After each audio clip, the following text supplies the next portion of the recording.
The world slows down, the sound of the wind through the trees. Good evening. Now take a deep breath. There is no rush, there is no demand at this moment. Imagine you are leaving the day behind. The worries, the tasks, the thoughts, they are all slowly drifting away like leaves carried away by a calm river. There is nothing to do now, just listen, just feel. Let's travel together to a very old, very calm place, where time doesn't run, it just passes like a gentle breeze on your face. In some distant corner of the world, among mountains covered in mist, there is a small village. It does not appear on maps. It has no signs or wide streets. Only dirt, paths, stones worn by time, and trees that seem to hold ancient secrets. A place where the days dawn slowly, and the nights arrive like a sigh. In this village, people live in harmony with nature. Temple bells ring softly at dawn. Bread is baked in a clay oven with care. Children run among the crops. And the stars, oh, they seem closer than anywhere else. But even in this peaceful setting, there was someone who was looking for something more. No more noise, no more answers. Just silence. A different silence. A silence that is not the absence of sound, but a profound presence. A silence that is heard with the heart, that someone was a monk. He lived in a small hut made of dark wood and with a thatched roof. He didn't have many belongings. A linen blanket, a teapot, a few old books with worn covers. But his eyes carried the shine of someone looking inside, of someone who has learned to hear what cannot be said with words. Every morning the monk would sit under an ancient fig tree and watch the world awaken. The birdsong, the rustling of the leaves, the steam of the warm earth meeting the cool of the dew, it was all part of a gentle symphony. And yet, there was a longing in his chest, something subtle, something deep, like a melody that only he could hear, like a calling. He didn't know when it started, maybe in a dream, maybe on an ordinary day while sweeping the temple floor. But at some point he felt he needed to go, climb, to the top of the mountain of silence. The mountain was known to everyone in the village. They said it was a sacred place, where sound ceased and the spirit revealed itself. The ancients spoke of masters who had met themselves there. There was no danger, only silence, a silence so pure it could heal the soul. But almost no one climbed it, not out of fear, but out of respect, out of reverence. As if that mountain held something that only reveals itself to those who are truly ready. The monk didn't tell anyone, not for secrecy, but for simplicity. He simply woke up early, as he did every day, lit some sandalwood incense, drank his jasmine tea in silence, and started walking. The world around him seemed to notice his decision. The sky was especially clear. The clouds were as slow as cotton. The wind was light and fresh like a caress on his face. Even the birds seemed to sing more quietly, as if they wanted to respect the beginning of his journey. He walked slowly. There was no rush. His steps were like gentle taps on the ground, as if he were asking the earth for permission before moving on. and with each step, he felt his mind grow quiet, his body light, his heart calm. Nothing was urgent. Nothing was necessary. Everything was already there. The sound of the wind through the trees became his only companion, a sound that didn't ask for attention, that didn't require interpretation. It just was, like a friendly presence, like an embrace without arms. The leaves danced. Shadows moved slowly across the ground. The sun filtered its light through the branches, painting everything with golden spots. And the monk, without thinking, just watched. There was no more time, no past, no future, only now. At that moment, everything was right. He remembered what he had once heard from an old master. When you don't run after silence, it runs to you. When you stop, it finds you. And in that moment, standing still, among tall trees and the humid scent of the earth, the monk began to feel. Not the ordinary silence that exists when sounds are erased, but the profound silence, the one that is born from within, like a light breeze that blows between the ribs and calms the chest. It was just the beginning of his journey. The mountain was still far away, but inside him, something had already changed. And so, with his bare feet touching the warm earth, he took another step.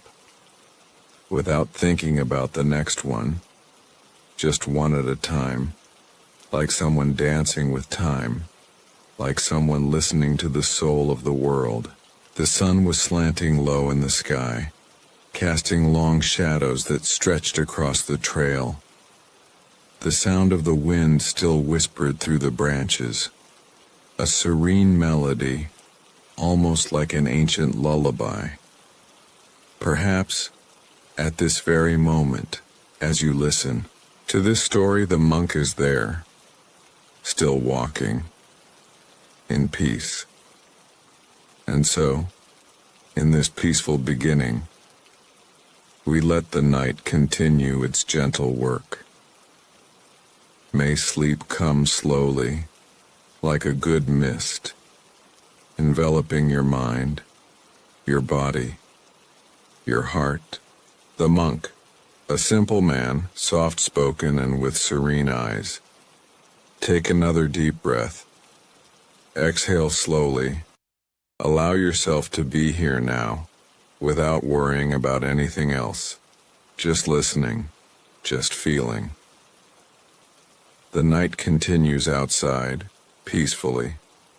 Time slows down, and history continues, like a river flowing unhurriedly.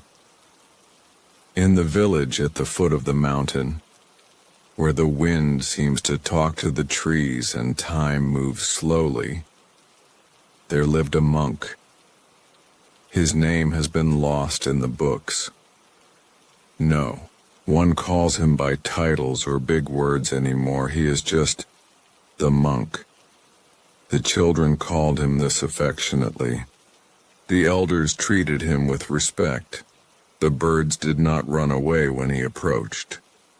The dogs followed him to the entrance of the temple, and the flowers in the garden seemed to open a little more as he passed by. He was a man of few gestures, of few words, but his eyes, oh, his eyes, had something in them that words could never say. There was a calm there, deep, serene, like the surface of a lake that knows no wind. He woke up early every day. Even before the first rooster crowed, he lit an oil lamp, wrapped his blanket around his shoulders, and walked to the temple courtyard. There he sat under a huge fig tree with a wide trunk and branches that almost touched the ground. He didn't talk to anyone. He didn't pray out loud. He just sat and breathed. Some people thought he meditated. Others said he listened to nature. But those who observed him closely realized he was just a waste there, completely. No desire to be anywhere else, no need to change the moment, just present. Over time, people began to understand the value of this silence. They began to stop near it, even if only for a few minutes, and just stand there, feeling the wind, listening to the sound of the bamboo swaying, noticing the fresh smell of the damp earth in the early morning. He didn't give advice. He didn't offer answers. But somehow everyone left with a lighter heart. He was a thin man with a thin beard and shaved hair. A simple tunic covered his body, and his feet were almost always bare. He walked with calm steps, as if talking to the ground. Every movement was conscious, from the moment he got out of bed to the moment he drank a cup of tea. Ah, the tea. Every afternoon he delicately prepared his tea. It was like a little ritual. He picked the jasmine, leaves he grew at the bottom of his garden, and heated the water slowly, never letting it boil too much. He used a ceramic bowl he had molded himself years ago, and then, sitting on the porch, he watched the steam rise, as if each thread of heat carried away another thought. It was at these moments that his expression became even softer, as if he was at peace not only with the world, but with himself. Some young people from the village asked, "Master, what are you looking for?" And he replied with a slight smile, "Nothing, that's why I find it." There was no hurry in his days. There was no fear in his eyes. He knew the seasons like someone who knows an old friend. He knew when the moon was waning, when the birds were migrating. But he never used the weather as an excuse for anything. If it rained, he smiled. If it was sunny, too. It was all part of it. Everything was welcome. They said that years ago he had come from distant lands. Perhaps he had been a warrior, perhaps a merchant. But he never spoke of his past. He would only say, "What I was is past. What I am is now." This was the now that he inhabited with so much love. He carried no guilt, no desire. He was like a leaf loose in the wind, without a fixed direction but in perfect harmony with the path. And even though he was so calm, there was something restless about him, a spark, an inner breeze that pushed him towards something deeper, as if there was still a sound he needed to hear, a silence he had not yet reached. Once, while cleaning the garden, a boy asked him, "Why are you always quiet?" The monk replied, "Because it is in silence that the soul whispers." And then he continued sweeping, as if that sentence had come from somewhere else, not from the mind, but from the heart. And it was on one of those ordinary days, while listening to the sound of rain falling on the clay roof, that he felt something different, a lightness, a memory perhaps, or a calling. He couldn't say it clearly, but something inside him was inviting him to climb the mountain, not out of curiosity nor for adventure, but because the silence he was looking for so much seemed to come from there, like a distant echo calling him back home. That night he did not sleep. He sat by the window. He looked at the darkness of the sky. The clouds were moving slowly, and he felt that he was ready for a journey without questions, ready to hear what cannot be said, ready to climb step by step to where pure silence resides. And so, while the village slept, while the world dreamed, the monk began to prepare himself, not for just any trip, but for a reunion with what is most true, simplest, most serene within himself. The beginning of the journey, the first step, and the silent farewell. The night still enveloped the village with its dark blue mantle. The stars were scattered across the sky like small whispers of light. Some still twinkled. Others already seemed to yawn, warning that they would soon give way to the sun. Inside the small wooden hut, the monk was already standing. He didn't get up in a hurry, nor with agitation. His movements were slow, almost in slow motion, as if he was already in a state of contemplation before even opening his eyes. He sat on the edge of the tatami, his bare feet touching the wooden floor. He took a deep breath, and there, amidst the silence of the early morning and the distant song of a nightingale, he understood. It was time to leave, but leaving for him was not abandoning. There was no sadness, no longing, just presence. He stood and lit a small lamp.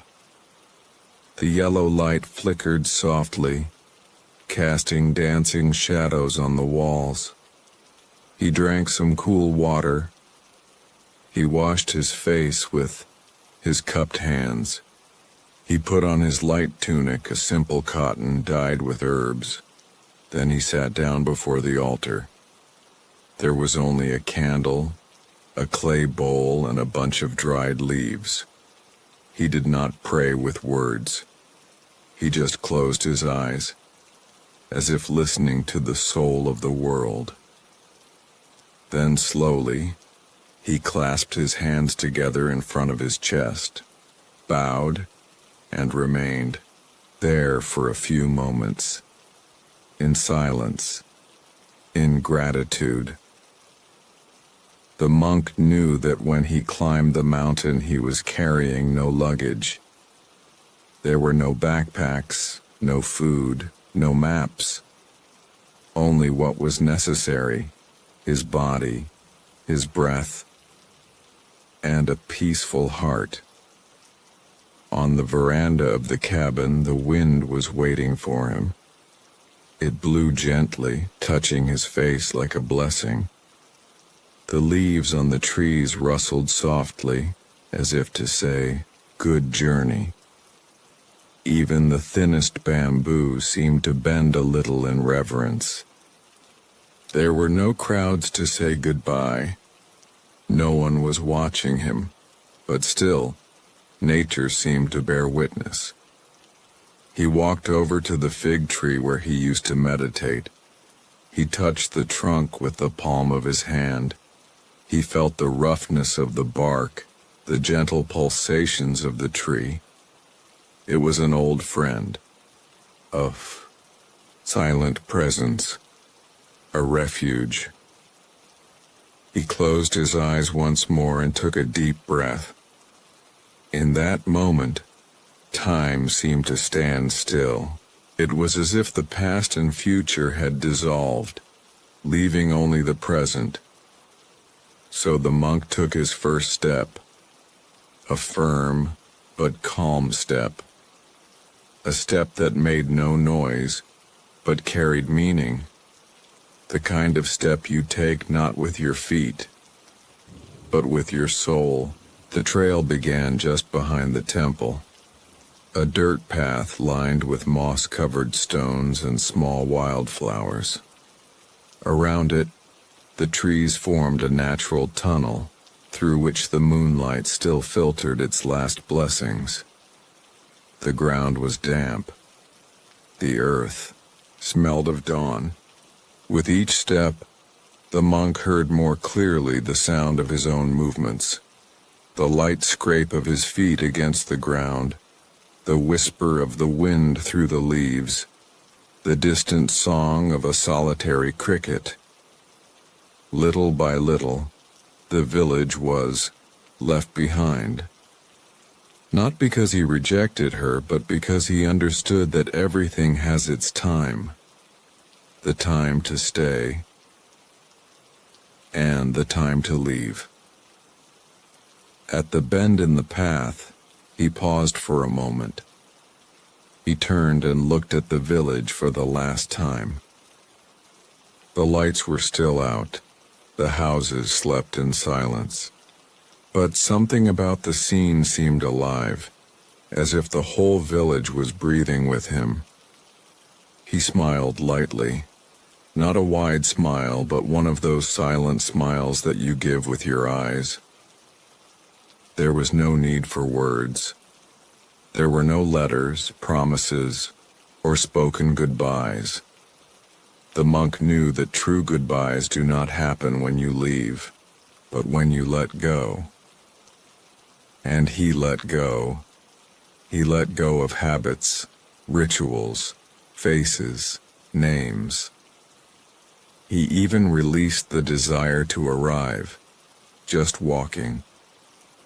With each step, the body warmed, the heart opened, the mind quieted.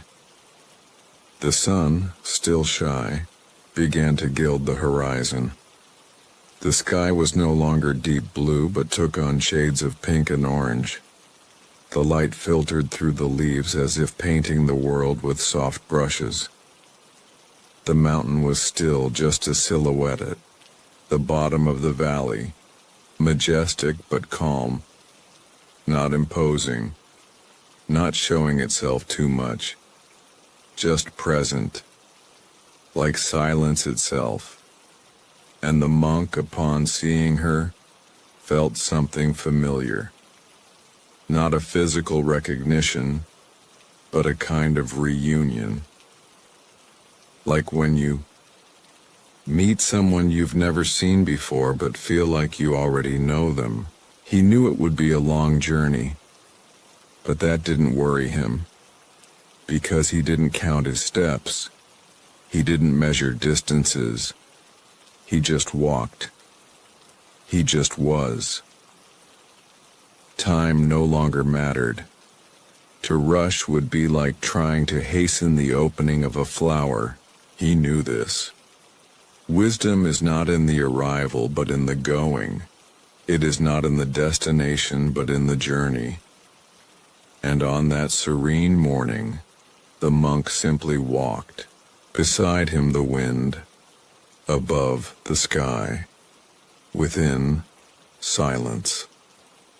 A silence that was beginning to grow, not as an absence of sound, but as a presence of peace. And so, with the first step taken, and his heart as light as an autumn leaf, the monk followed the gentle path. Each fallen leaf was an invitation, each stone a lesson, each breath of wind a companion. He didn't know what he would find up there, but perhaps most importantly, it's just that he had already found something within himself, and it is with this same silence that we let the night continue. May the eyes close gently, may the body rest, and may the soul, light, walk with him, step by step, towards the mountain of silence, and encounter with nature, flowers, stones, and the sound of running water. Take another deep breath. Let go slowly. Close your eyes if you wish and imagine that you are walking alongside the monk. No rush, no wait, no fixed direction. Just letting your feet touch the earth and your heart open to the moment. The sun was already gently touching the tops of the trees. Its first rays filtered through the tall branches, drawing golden spots on the ground. The forest woke up with an almost sacred calm. The monk followed in silence. The trail was narrow, but clear. The path wound gently between ancient trees. Some were so wide that you had to take long strides around them. Others were so thin that they bent in the wind, dancing as if they had woken from a dream. There was no one around, just him and nature. And yet, there was no loneliness.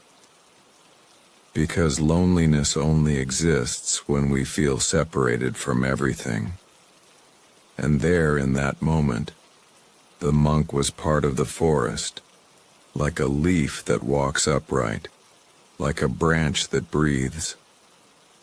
With each step he realized more. The little blue flowers that grew in the cracks between the rocks, the ferns that opened in green fans beneath the trunks, the dewdrops that still glistened on the leaves like tiny crystals. Everything was delicate. Everything was simple, and at the same time everything was profound. He stopped in front of a flower. It was a small, solitary white flower that grew on a smooth stone. So small and so brave. The monk bent down, looked at it closely, and smiled. He said nothing. He didn't touch her. He just bowed slightly in reverence, as if to say, "Thank you for being here." He moved on. Just ahead he began to hear a soft sound, like a liquid whisper, a trickle of water perhaps. The further I walked, the clearer the sound became, a sound that didn't scream, didn't demand attention, but that filled everything like background music made only for the soul to hear. Between two large rocks he found a small stream. The water flowed slowly down the slope, winding between exposed roots and moss-covered rocks. It was crystal clear, fresh, living. The monk knelt down. He cupped his hands and drank some of the water. It tasted of earth, of time, of heaven. Then he sat down on a flat rock near the shore and stayed there. I didn't think so. I didn't want to. I just breathed and listened to the sound of the water. It was as if the whole world was there, in that constant murmur, as if nature itself told its story through that tranquil flow.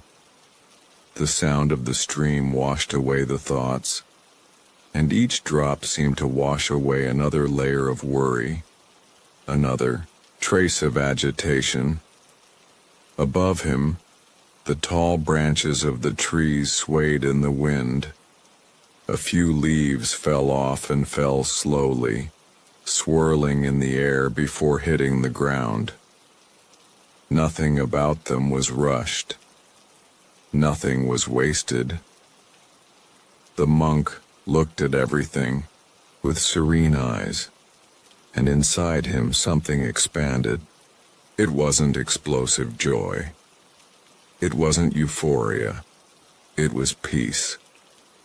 a deep peace that is born when you want nothing, when everything that exists is enough, when now is more than enough.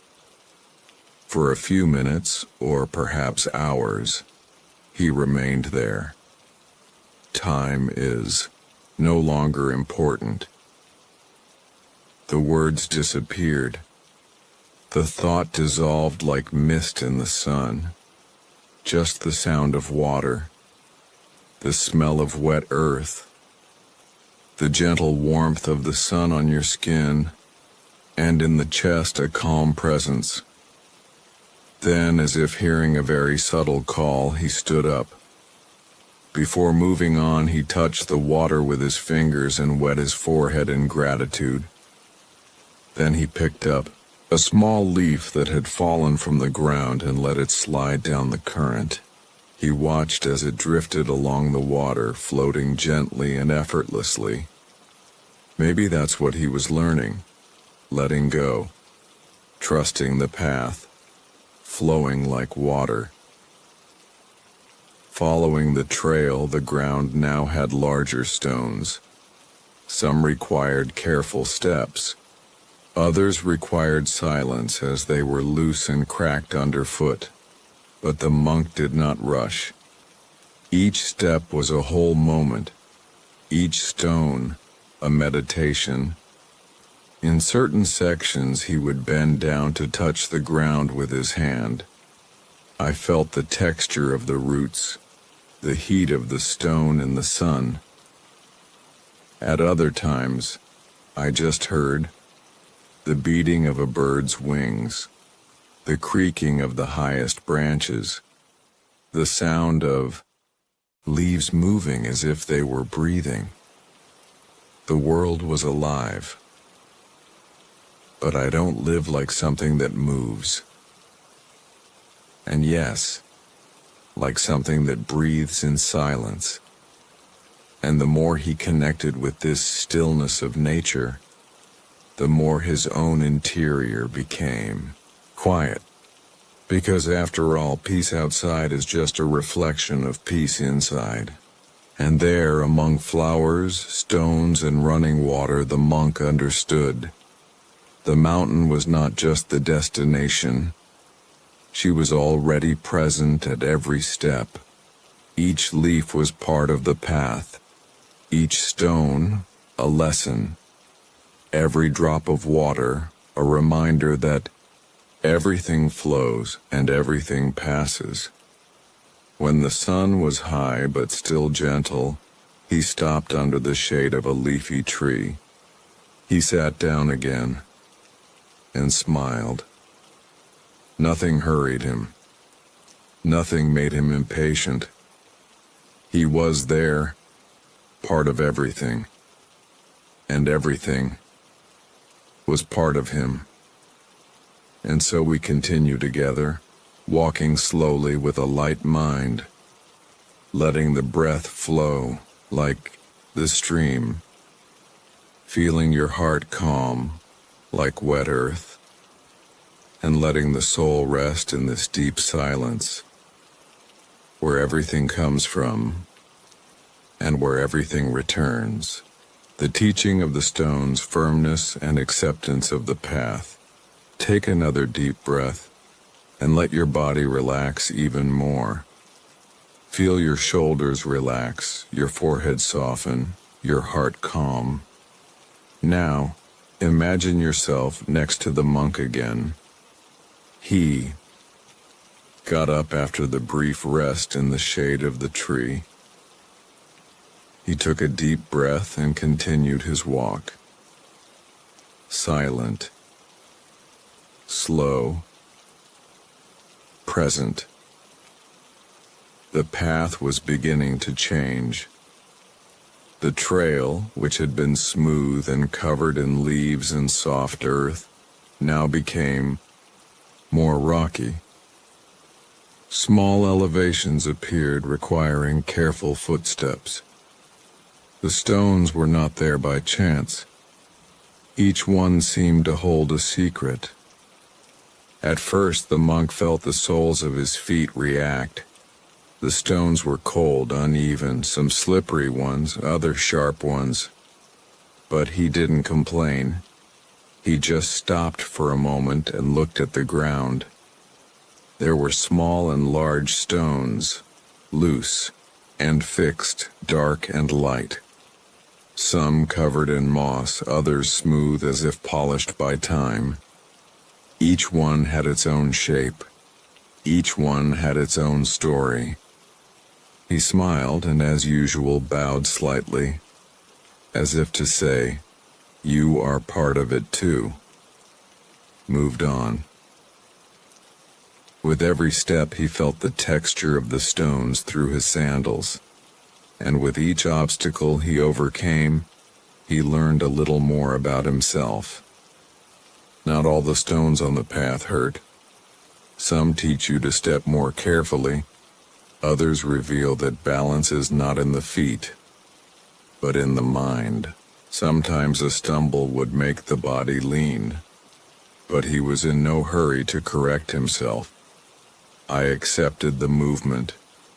I felt the imbalance, and then, gently, it found the center again. With each step over the stones, he understood.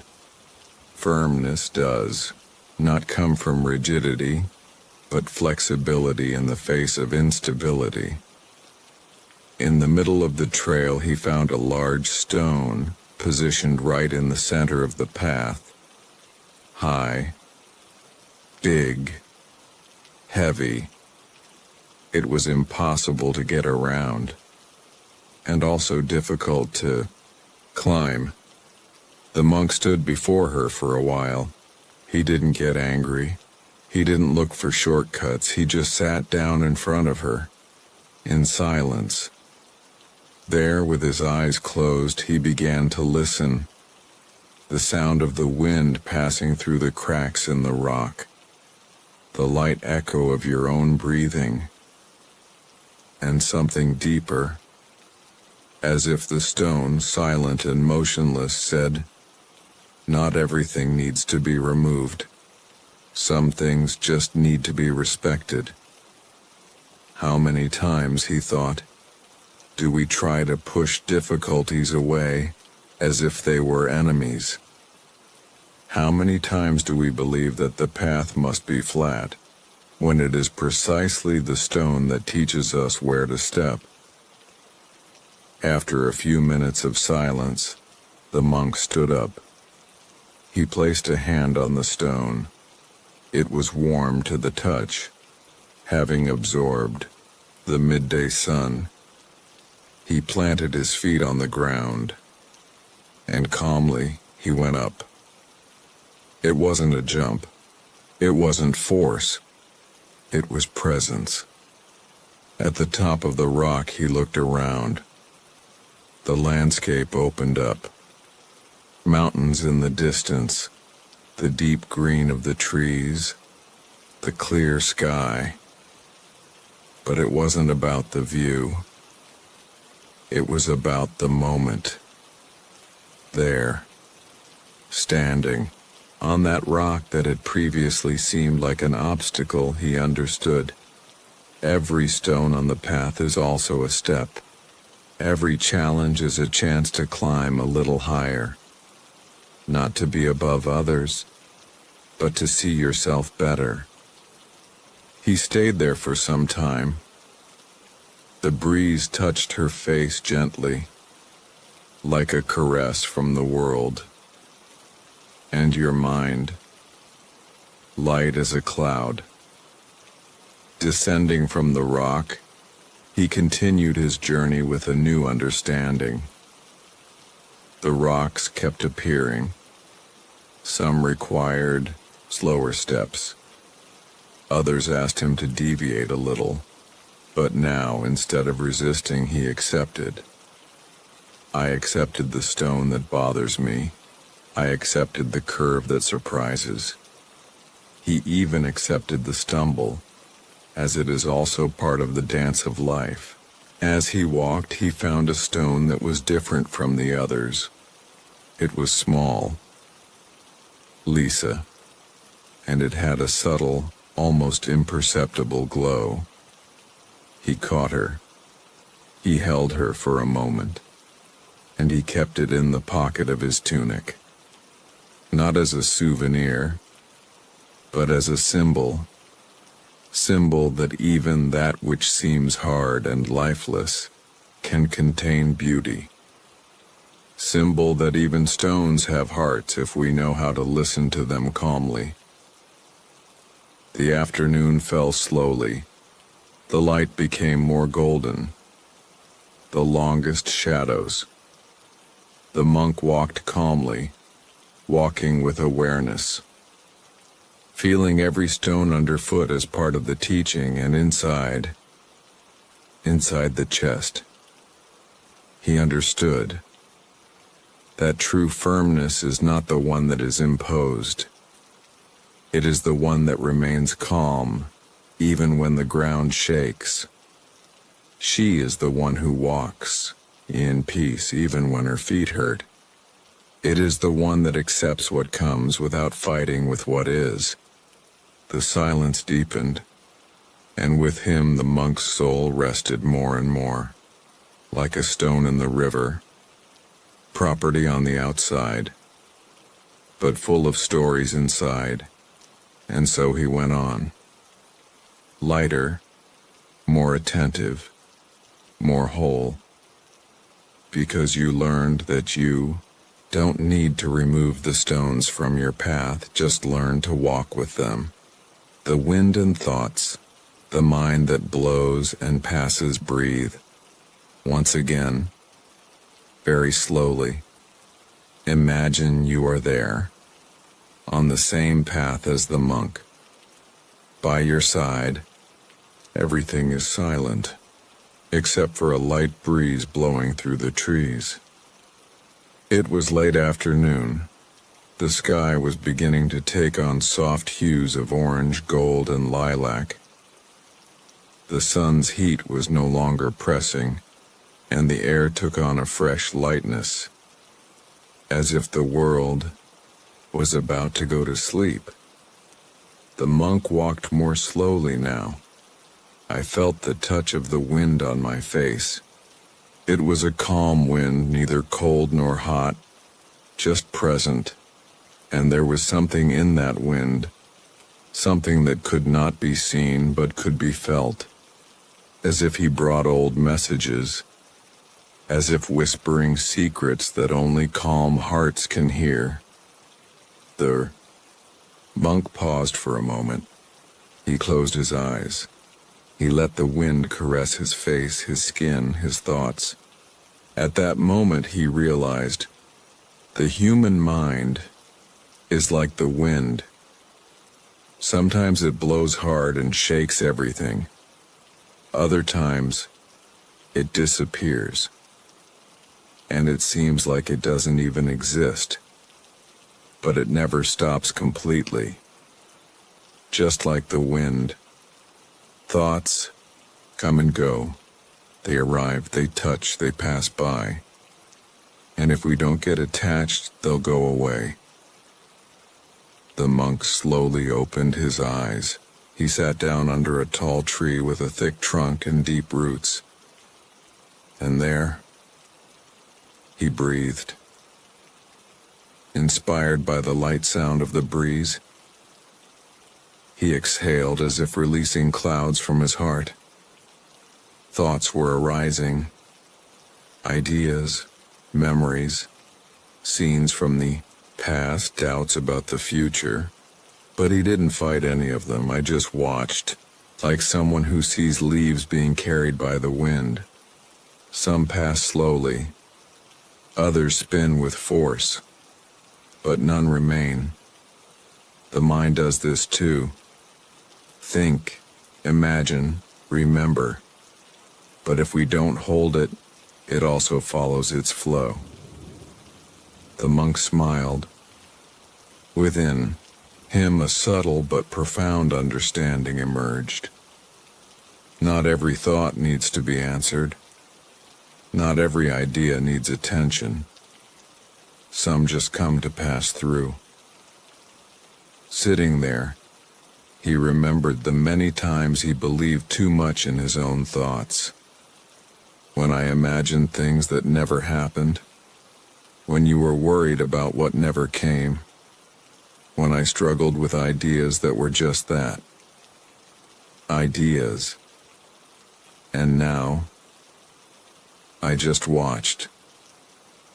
The wind blew through the branches, making a soft sound, similar to the distant sea. A few leaves danced in the air, descending like feathers. And the monk understood. Freedom of mind lies in non-attachment. Just as the sky does not hold back the wind, a peaceful heart does not hold back thought. A leaf fell onto her lap. He held her carefully. It was light, fragile, but it carried beauty. So are good thoughts, he thought. We don't need to hold them, just enjoy them, and let them go. The wind changed direction, sometimes more to the right, sometimes softer, sometimes a little stronger. And with that, the monk observed how his mind also reacted. Now he was calm, now he was agitated. But I always came back to the center when he came back to breathing. Simple as that. Breathe and observe. There, at that moment, there was no past or future.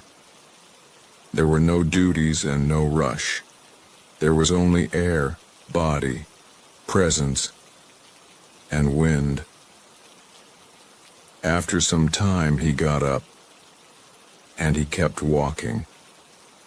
Now, with the lightness of someone who understood that thoughts are like clouds, and consciousness like the sky. The clouds are coming, stay a little, and they go away. But the sky remains. Blue, serene, infinite. And so, the monk walked with heaven in his heart, allowing the wind to take away what no longer needed to be kept. Thoughts, worries, doubts, fears, everything could be released, everything could pass. Because in the silence that the wind leaves when it leaves, a calm appears that cannot be explained. Just sit down. And maybe that's what we're looking for when we close our eyes to sleep. A gentle wind inside that blows thoughts away and leaves the mind clear, like the sky at dawn. So now just breathe. Release your thoughts like leaves in the wind, and allow the silence within you to grow, suave, vast, and calm. The shelter under the trees, the rest of the soul. Now imagine that the light of the end of the day begins to say goodbye to the mountain. The breeze remains gentle, and the sky takes on darker tones, as if it were preparing to sleep along with the world. The monk, after walking through so many stones, thoughts, and silences, feels that it is time to stop again. Your feet lead you to a small forest. A group of ancient trees stands before him, firm and serene. Their thick trunks tell stories that only time knows, and their canopies, wide and welcoming, come together at the top, forming a natural roof of shade and protection. There, under those trees, the monk finds shelter. He doesn't think, just sit, as if those trees were waiting for him. The grass is soft down there.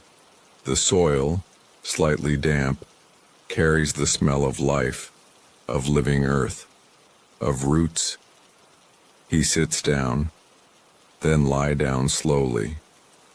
Look up through the intertwined branches and see the sky is still blue peeking through the leaves.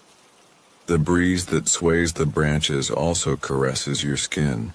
It's like a whisper from the world saying, "You can rest now," and he rests. Not because you are just tired of your body, but because the soul also needs to rest. Sometimes we think that only the body feels the weight of the journey, but the heart also gets tired. The mind also becomes overloaded, and the spirit also needs silence. There, under the trees, the monk feels as if he is lying in the arms of nature itself. She doesn't demand anything. Don't rush. Do not judge. Just welcome. And the monk surrenders. His gaze, previously attentive, now only contemplates. His chest, once filled with thoughts, now only breathes. And your mind rests. He notices that there is a special stillness in that place. It is not the same silence as the absence of sounds. It is the silence within, the one who only appears when the soul feels safe, when there is nowhere left to run, no way to run away. The leaves sway slowly. A bird lands on a branch, sings softly, and then flies away. Everything happens smoothly. Everything respects the rhythm of calm. The monk closes his eyes. Don't sleep yet, but he is not fully awake either. It is in a space between worlds, where dreams begin to whisper, and time slows down. He remembers the trees he has seen in his life. Remember the ones that offered shade, of those that offered fruits, and even those who offered silence. And he understands that they all had something in common. They were there, simply gifts. Trees are in no hurry. They don't try to be what they are not. They don't argue with the wind. They don't even fight the seasons. They remain firms, patience, confident in the dance of life. And so, the monk realizes, maybe this is what the soul's rest is. Stop resisting, release control, and just be. There, lying under the trees, he lets the world rock him. His chest rises and falls slowly. Your body is light, your mind still as the surface of a lake at dawn. A distant sound of running water reaches your ears. Maybe a stream nearby, or maybe just an echo of nature within him. He doesn't need to know, I don't even understand, just feel. Because there are times when the soul doesn't want answers. She just wants to be held. A shelter. A space where you can let go of everything and just exist. And that's what those trees offer. The monk rests. Breathe. Sit down. Thank you. Not in words, but in presence. Because true gratitude is not what is said. That's what we live for. And there, under the trees, between the whisper of the leaves and the warmth of the earth, the monk lives this moment as a gift. Nothing is missing. Nothing is left. just now. Calm, silent, and whole. His eyes remain closed, and little by little, your thoughts dissolve, like clouds disappearing in the afternoon sky. All is stillness, all is peace, and the soul finally rests. The stars that are born, lights in the silence of the night. Time passes, but there under the trees it weighs nothing. The sky, once golden from the afternoon sun, now slowly transforms, like a dark blue sheet being stretched over the world.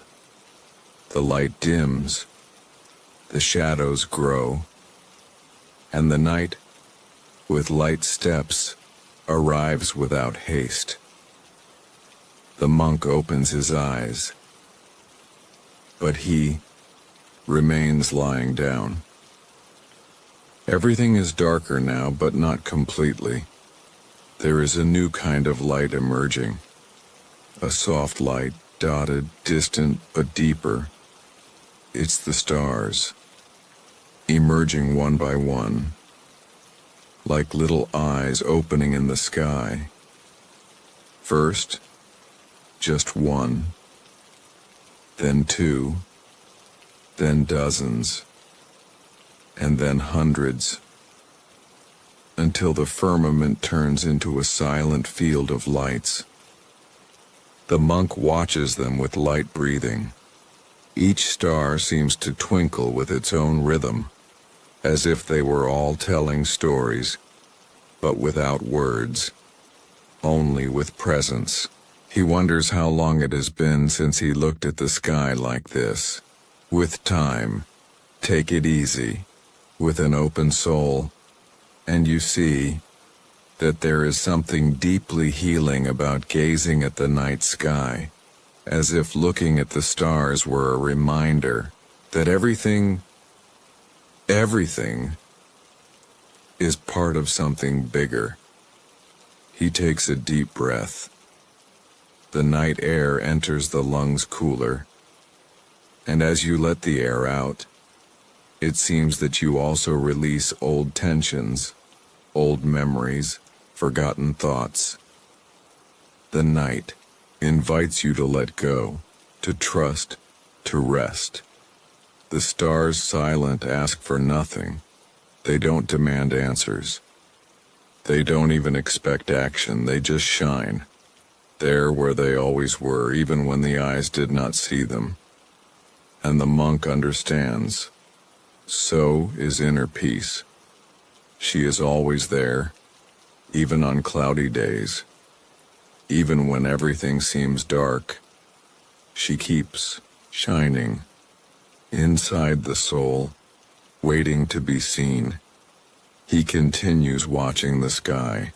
Do you remember when you were little, sitting next to the teacher who said, "When you look at the starry sky, look inside too, because the stars that shine outside are reflections of the lights you carry."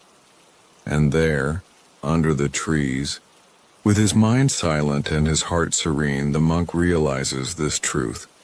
There is light within you, even on the longest nights, even on the most difficult crossings. Sometimes you just need to stop, breathe, and look. The wind is cooler now. The forest slowly falls asleep. The branches barely move.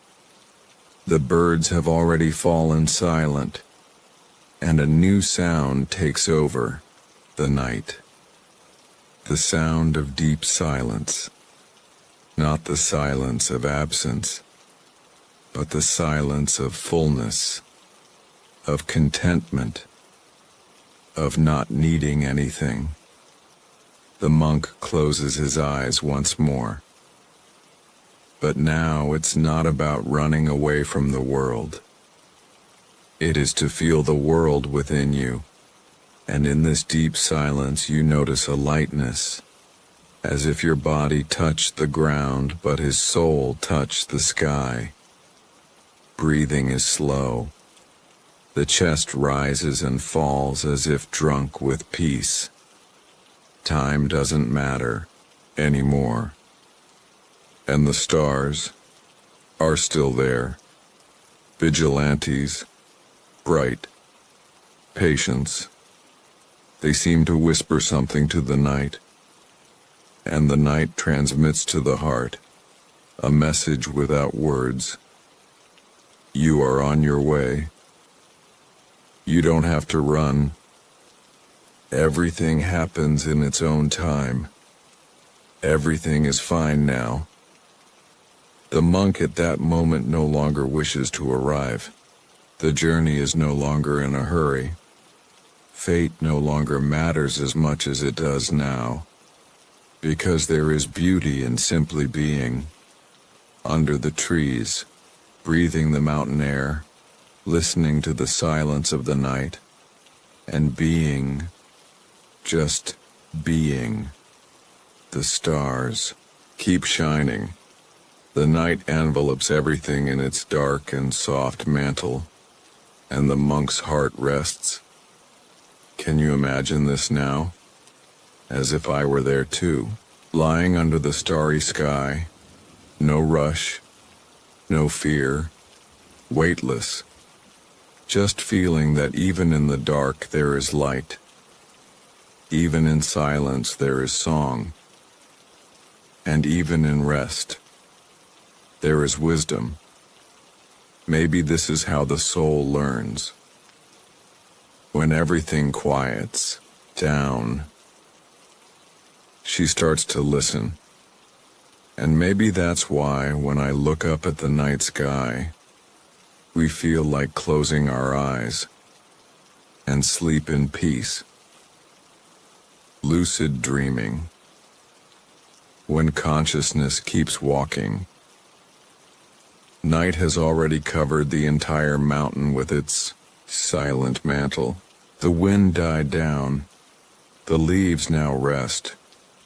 Everything breathes a deep silence as if the world were sleeping. And maybe it is. The monk remains lying under the trees. Your eyes are closed, your body completely surrendered to the earth, but something inside him remains awake. It is not a restless or anxious awakening. It's a peaceful vigil, like the soft flame of a candle that does not sway in the wind. A presence, attentive, serene.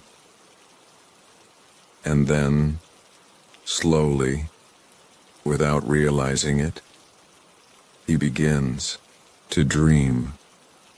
But this dream, it's not like the others. In this dream, he knows he is dreaming. He walks through images that he recognizes as creations of his own mind. But don't be scared. On the contrary, he marvels. It's like walking inside a living painting, or dive into a calm ocean where thoughts turn into landscapes. In the dream, the monk walks through the mountain again, but now everything seems lighter. Stones have no weight. The body floats. Breath mixes with the wind. He looks up at the sky, and the sky smiles back. He touches a flower, and the flower whispers secrets. Everything is a symbol. Everything is meaning, and at the same time, everything is just what it is. The monk finds on his dream path a bridge made of mist. As you cross it, you hear the sound of a distant bell. But the sound does not come from outside. It comes from within. It's like something inside him is vibrating, calling, inviting to go deeper. He follows. Now he doesn't walk with his feet, walk with awareness. Each step takes you deeper into yourself, to regions of the soul that I had never visited. And there, in the heart of that dream, he finds a mirror made of water that floats in the air as if time had forgotten to pull it down. When looking in the mirror, the monk does not just see his face, also see the moments of your life, the smiles, the doubts, the fears. But he sees all this with compassion. Nothing scares him. Nothing holds him back. It's as if you can now look at yourself with the eyes of your own soul. No judgment, no rush to fix it. Without the obligation to understand. Just look. And in that calm gaze, something begins to dissolve. As if the weight of the past turned into luminous dust. And the future would no longer be an obligation to become just a possibility. The monk smiles. A light, almost invisible smile. A smile of someone who finds themselves again. He realizes that everything he was looking for was already inside him. Peace. The clarity. The silence. Everything has always been there, like the stars in the cloudy sky. Like music on a silent instrument, he just needed to stop, breathe, to listen, and now, there, within this lucid dream, he rests even more. Let the mirror image dissolve, let the scenery change, no need to control, no need to drive. Consciousness just observes, present. Live. Book. The dream is now an open field, without walls, no defined shapes. It is a space where time does not run, where the heart expands, and the soul floats. The sensation is of flight, but there is no rush. There is no destiny. It's like being carried away by the wind, a wind that knows the way even if he doesn't know what it is, and yet feels safe, completely safe.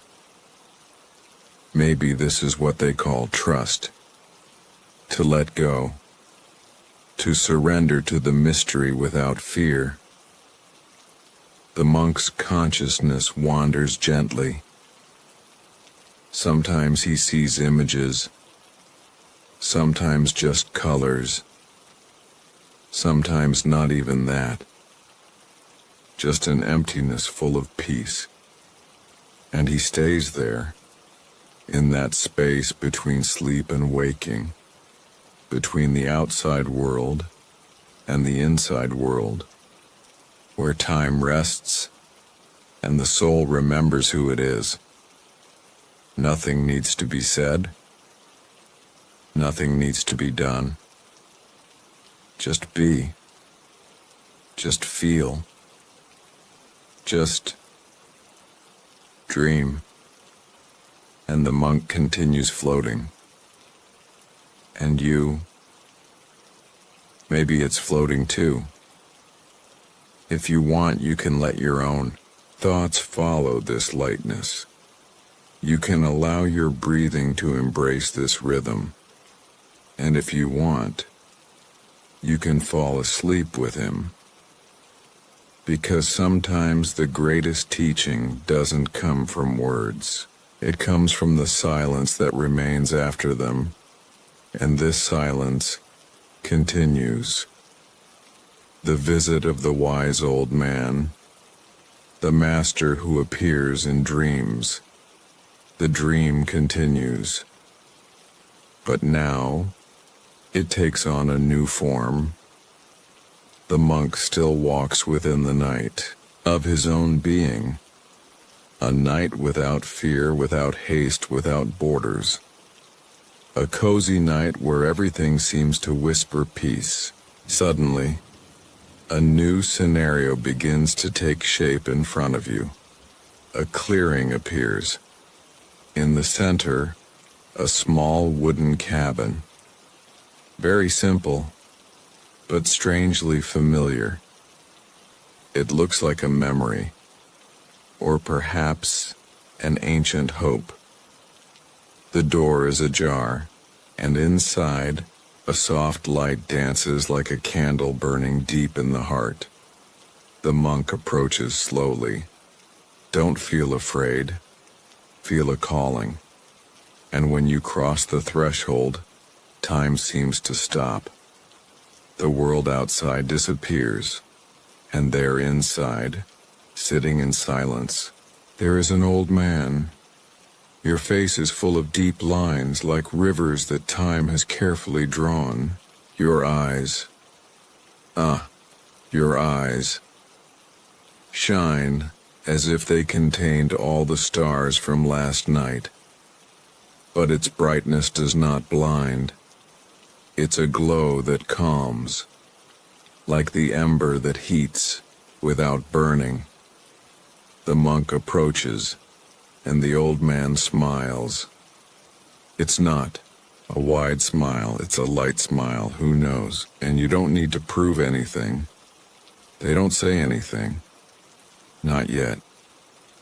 But there is so much silence there that words would be unnecessary. The old man invites the monk to sit down, and the two remain side by side, just breathing, in harmony, in presence. After a while, which could have been a minute or 1,000 years, the old man speaks with a voice as calm as the wind over the lake. You came far to discover what was always close. The monk listens and understands, because now every word doesn't just enter through the ears, it resonates within the chest, as if it were a memory and not news. The old man continues. The mountain is not made only of stone. She's also made of silence. And silence is the true master. The monk closes his eyes for a moment, and he feels the weight of everything he had carried dissolve. The doubt, the fear, the relentless search. All of this now seems small, like leaves carried by a calm river. The old man touches his shoulder lightly, and in that touch, there is an entire teaching. When you stop looking outside, will remember that everything you need is already inside. The monk gets emotional, but don't cry, because the emotion there is not sadness, it's clarity. He realizes that the wise old man is in fact himself.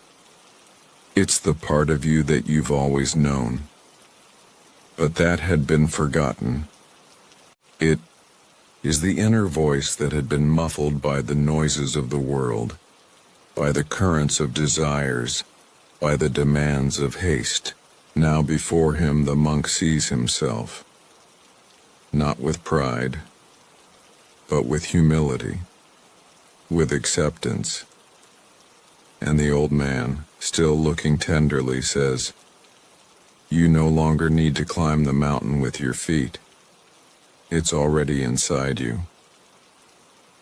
Now, rise with the soul." A light wind blows through the cabin window. The candle flames dance. The walls disappear. The ceiling dissolves. and the whole cabin turns into a starry sky. The monk and the old man are now sitting under the same firmament as the night before, but something changed. Now the monk feels no distance between him and the stars. Feel part of them, as if it were made of the same material, from the same silence, from the same light. The old man stands up, and he begins to move away, walking slowly towards the dreamlike horizon. But before he disappears, he looks back and says, "Whenever you want to see me again, just remember the silence. That's where I live." And then he disappears, not with sadness, but like the mist that dissolves at sunrise. The monk remains there, alone but not lonely, sitting, breathing, in peace, and within him the certainty the master never leaves, because the master, it is the silence that lives within you. The dream begins to unravel, like a tide returning to the ocean, but the learning remains, like a soft perfume in the soul. The monk rests, still sleeping, but now it's like I'm awake inside. The sleeping body, with a clear mind and a clear conscience. And so, the night goes on, silent. You knew. Present, hoping that when you close your eyes, others also find the master within. The encounter with the wind and freedom. The sun has not yet risen. Dawn dresses the mountain with veils of mist and silence. And there, up high, enveloped by the peace of the night that begins to depart, the monk awakens gently from a dreamless sleep. His eyes open slowly as if each eyelid was made of petals. There is no rush. There is no alarm. Just the right time. The time of now. He breathes. Feel the cold, pure mountain air touch your face like a caress. A light breath. Almost like an invisible presence. It was the wind, but not an ordinary wind. This one was different. It had life. I had a voice. The monk is not scared. Just watch. With the calm heart of someone who no longer needs to understand everything. He just listens. The wind whispers around him, playing in the folds of his cloak, passing through the fingers as if dancing. And then he feels something, a feeling of lightness, as if you could float, as if he was being freed from something he didn't even know he was carrying. The wind, with its invisible dance, begins to tell a story, not with words, but with presence. A story about freedom, about letting go. Let go. Trust in what is light. The monk listens, in silence, in peace, and understand.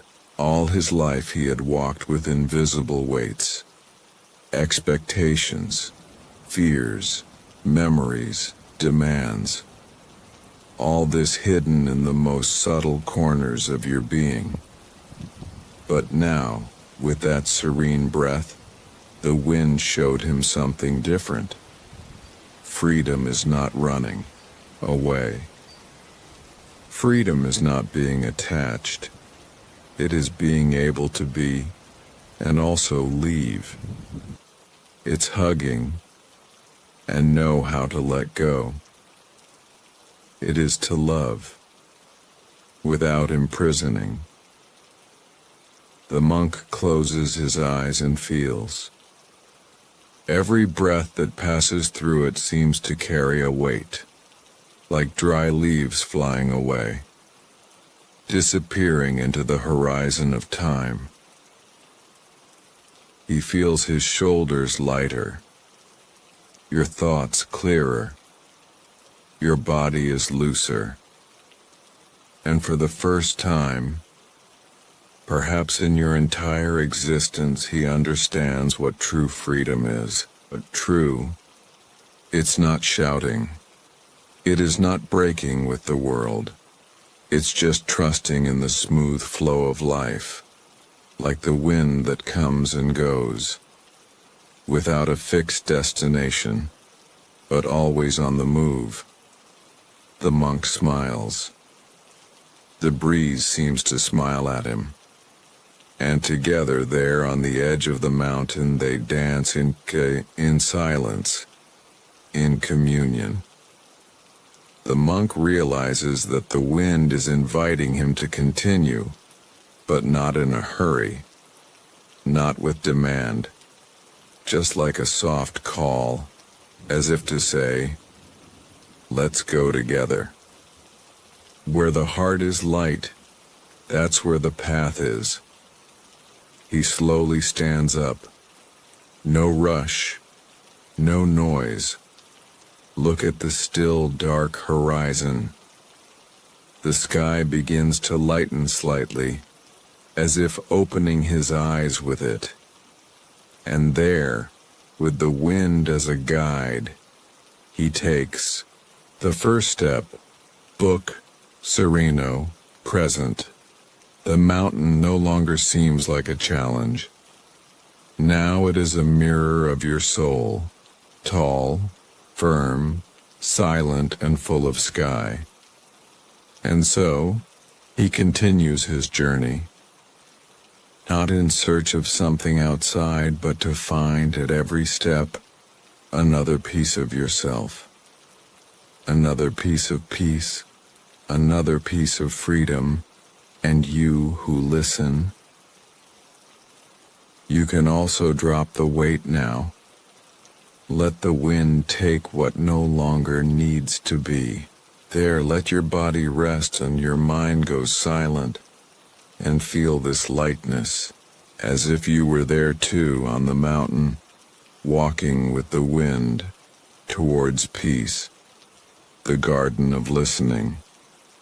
The walk continues, with slow, light steps, almost as if the feet were barely touching the ground. The monk feels that something inside him has opened, like a flower that finally finds the right light to bloom.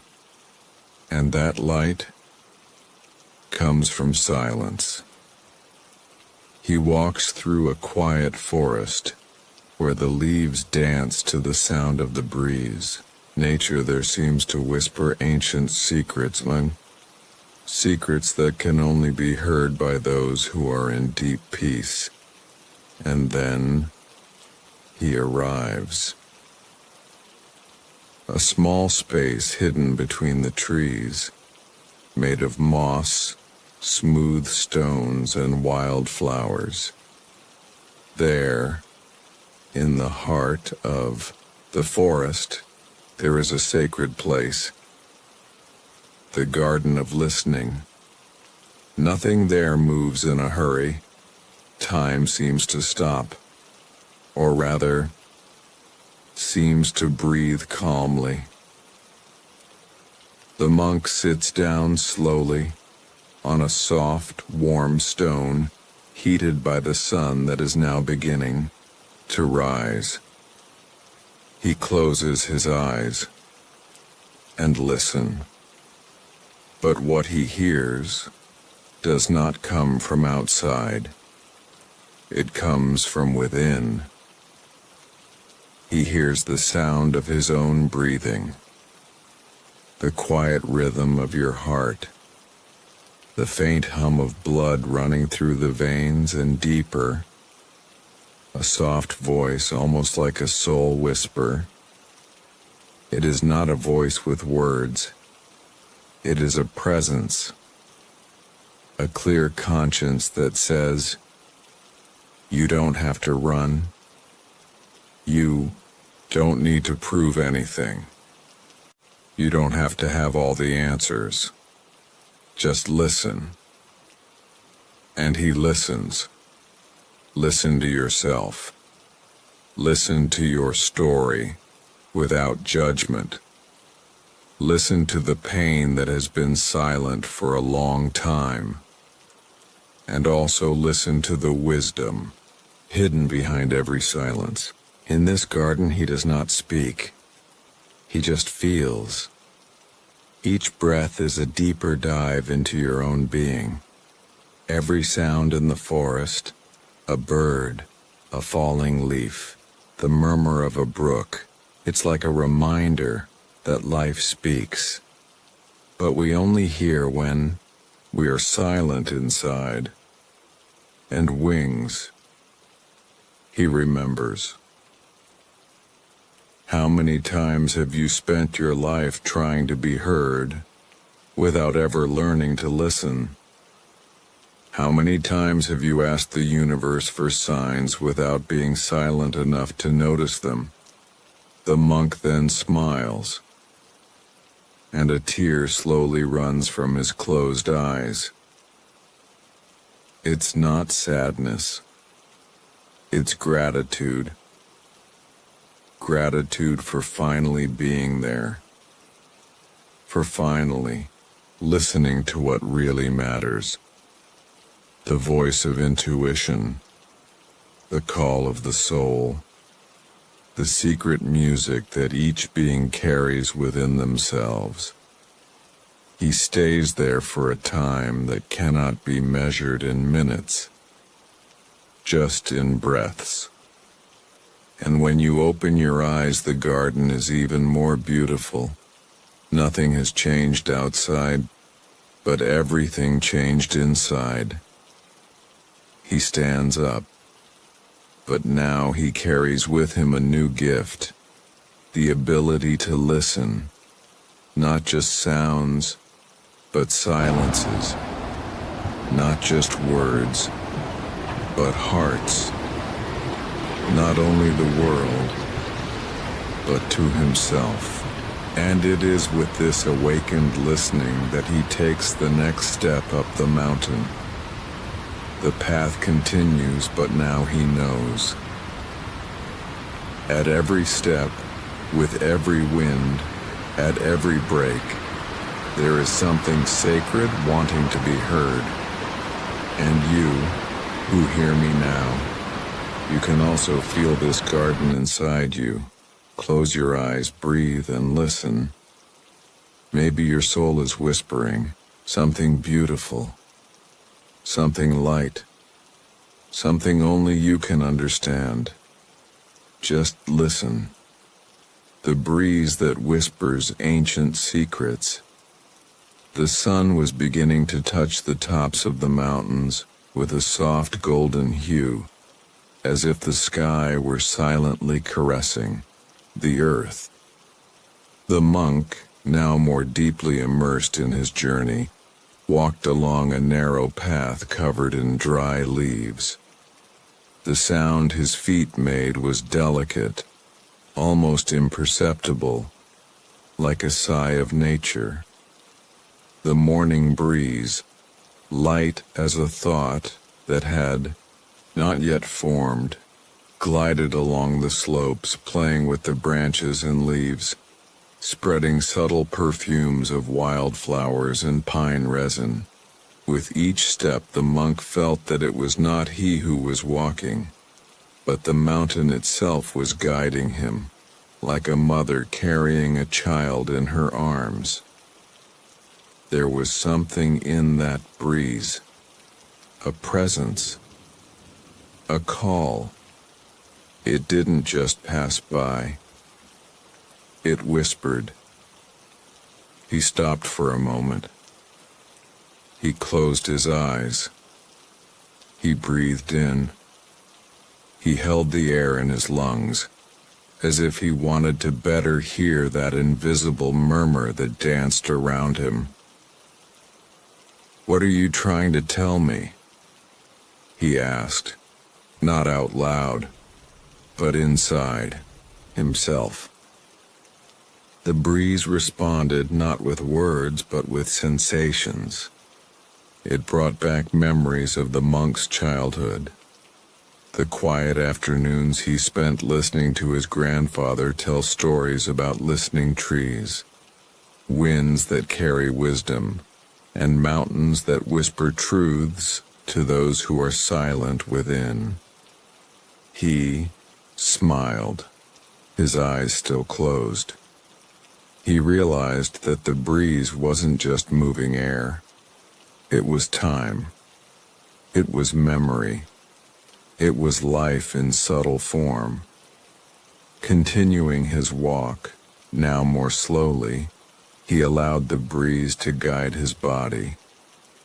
Each curve of the path seemed placed there not by chance but by a deeper purpose, as if the monk's steps were part of an ancient dance, a sacred ritual between man and mountain. He reached a spot where the trees parted a little, forming a small, natural viewpoint. He sat there, in silence, facing the valley where everything stretched out like a green sea undulating under the sky. The breeze came stronger for a moment, but it was not a pushing force. It was an awakening force. Sitting in silence, the monk listened, not with the ears, but with the heart. And then he understood. The breeze spoke of time that never comes back, of time that we insist on controlling, but that slips away from us like the wind between our fingers. It spoke of the urgency of the present, not as a rush, but as a presence. Being here, now, feeling the wind, seeing the sky, hearing one's own breathing. The monk touched the ground beside him. He felt the texture of the earth, rough and welcoming at the same time. He picked up a fallen leaf. He observed its dry veins, its worn shape, its absolute silence. There in the fragility of the leaf he perceived a deep secret. Everything that lives one day surrenders to the wind. But even after it falls, the leaf still has beauty. It still teaches. It still speaks. And it was there, with the sound of the breeze and the silence of the mountains as witnesses, that the monk had one of the gentlest revelations of his journey. Silence is not the absence of sound. True silence is that state in which everything can be heard, because nothing else screams within us. The breeze touched his face again, as if approving of what he had just felt. A subtle caress, a gesture of confirmation. He stayed there for longer, as long as necessary, without counting the minutes, without thinking about the next steps, just existing. And in this simple existence, something inside him rested, something that had previously been stirring, that had sought answers, that wanted to understand everything. Now it just observed. Silence settled in, not only around but especially inside. And so on that morning when the breeze whispered like a patient grandmother, the monk learned yet another lesson. Sometimes what we need is not to speak, not to act, not even to think, but simply to allow the wind to pass and take us with it inside, like someone gently sweeping the house, like someone cleaning the windows of the soul. He stood there for a long time, breathing deeply, eyes closed, taking his time, until the wind died down, and everything was peaceful again. Crossing the bridge of mist, the monk resumed the trail smoothly. His feet now felt lighter, as if the ground welcomed him, as if the mountain recognized him as part of it.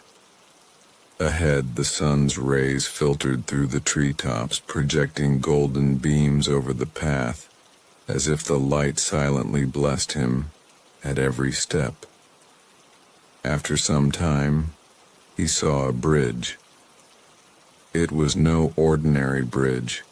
It was ancient, made of old worn wood with green moss growing between the boards, and on top of it, a fog hung over, a dense fog, white as milk, but at the same time light as a dream. The bridge crossed a small gorge. Down there, you couldn't see the bottom. Mist rose from the depths, filling everything with absolute silence. The monk paused for a few moments. The bridge was calling, but not urgently. She invited him tenderly, as if to say, "Come, but come with delivery." He took a deep breath. Before taking the first step, closed his eyes. The morning breeze still danced around.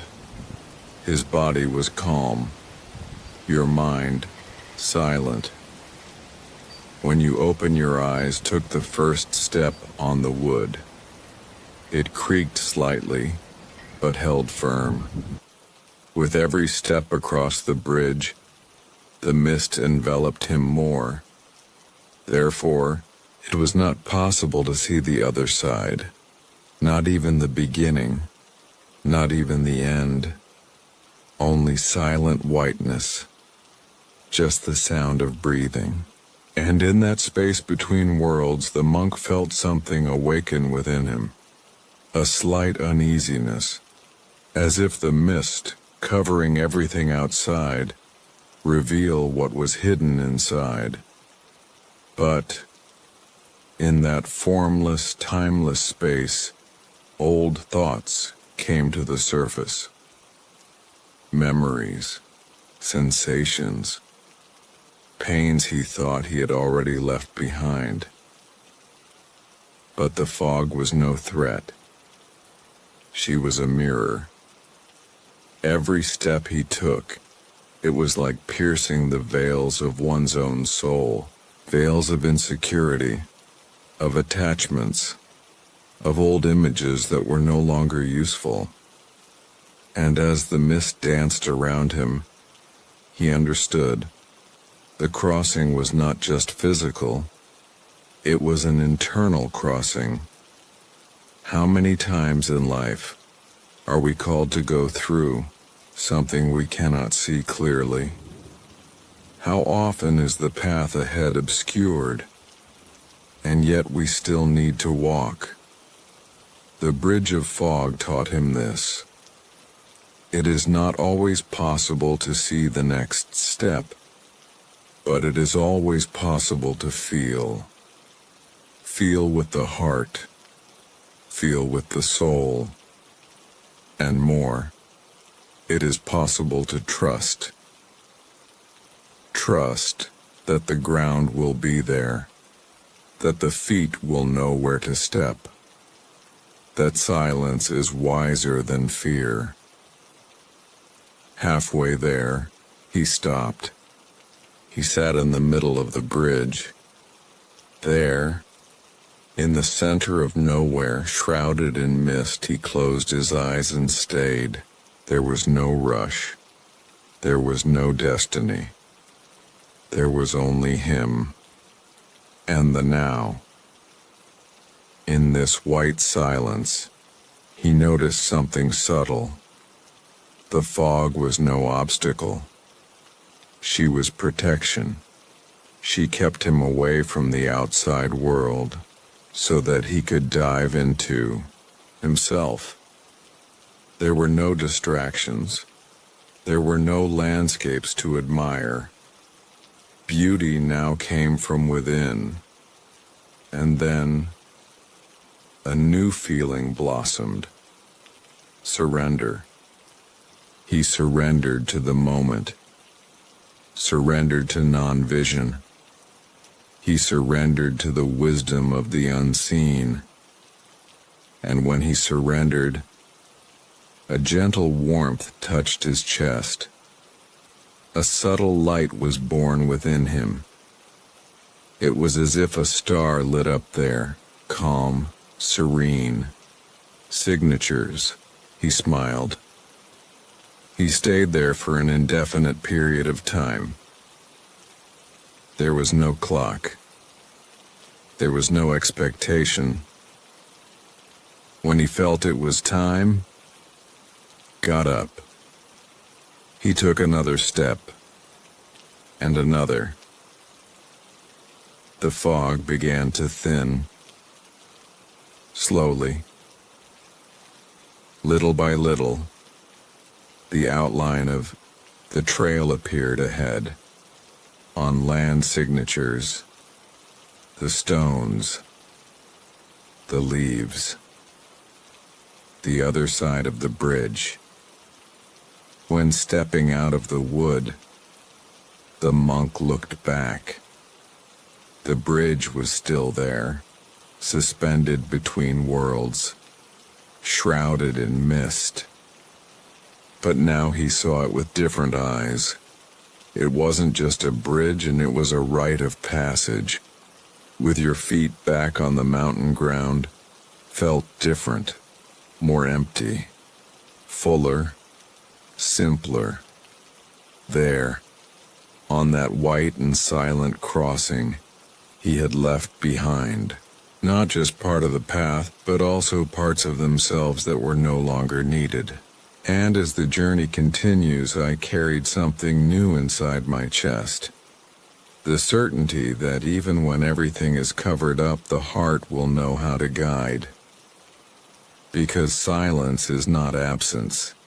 It is deep presence. And sometimes, to see more clearly, we need to accept the fog. To accept, trust.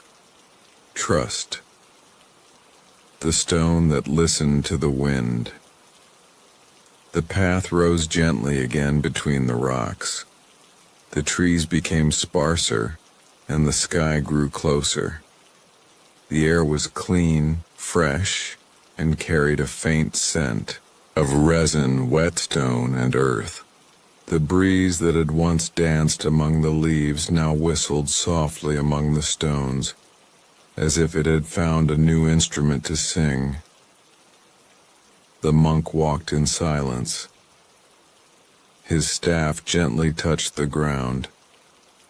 Her feet, firm but delicate, respected each step. After the fog bridge, something in him had changed. He felt more sensitive to the sound of the world, more attentive to the invisible signs of nature. Every stone, every bush, every breath of wind seemed to contain a message that did not come in words but in presences. And so it was that as we rounded a bend in the trail, he saw the stone. It wasn't a stone like the others. It was ancient, large, with marks of time carved into its surface. I was there, alone, on top of a small hill. as if waiting for someone. The monk felt the call. He slowly climbed up to her. He sat down beside her, and it just stayed. He didn't speak, didn't ask, didn't think. The stone welcomed him with its silent firmness. The wind blew around her in a special way. He moved away gently as if he respected her presence, and sometimes it seemed as if he were whispering directly to the stone. The monk watched. I heard the sound of the wind touching the rock, a soft, subtle sound, almost like an ancient sigh. And then a question arose within him. Can a stone listen? It was not a common doubt. I didn't expect a logical answer. It was a question of the soul, those that only silence can accommodate. He closed his eyes. He placed his hands on the stone. His skin touched the cold, rough surface. But what did you feel? It was hot. It was as if the stone held within itself the echoes of everything the wind had already told him, as if it were an ancient diary of nature. He stood there, breathing with her. Time ceased to exist. The sound of the wind was constant, but varied in timbre, direction, and intensity. And the stone listened, silent. Pay attention. Property. And then the monk understood. Listening is not the same as hearing. Hearing is capturing sounds. Listening is opening up from within.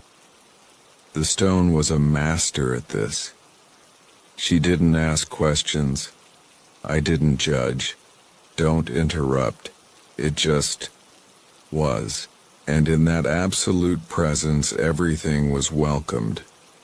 Everything was respected.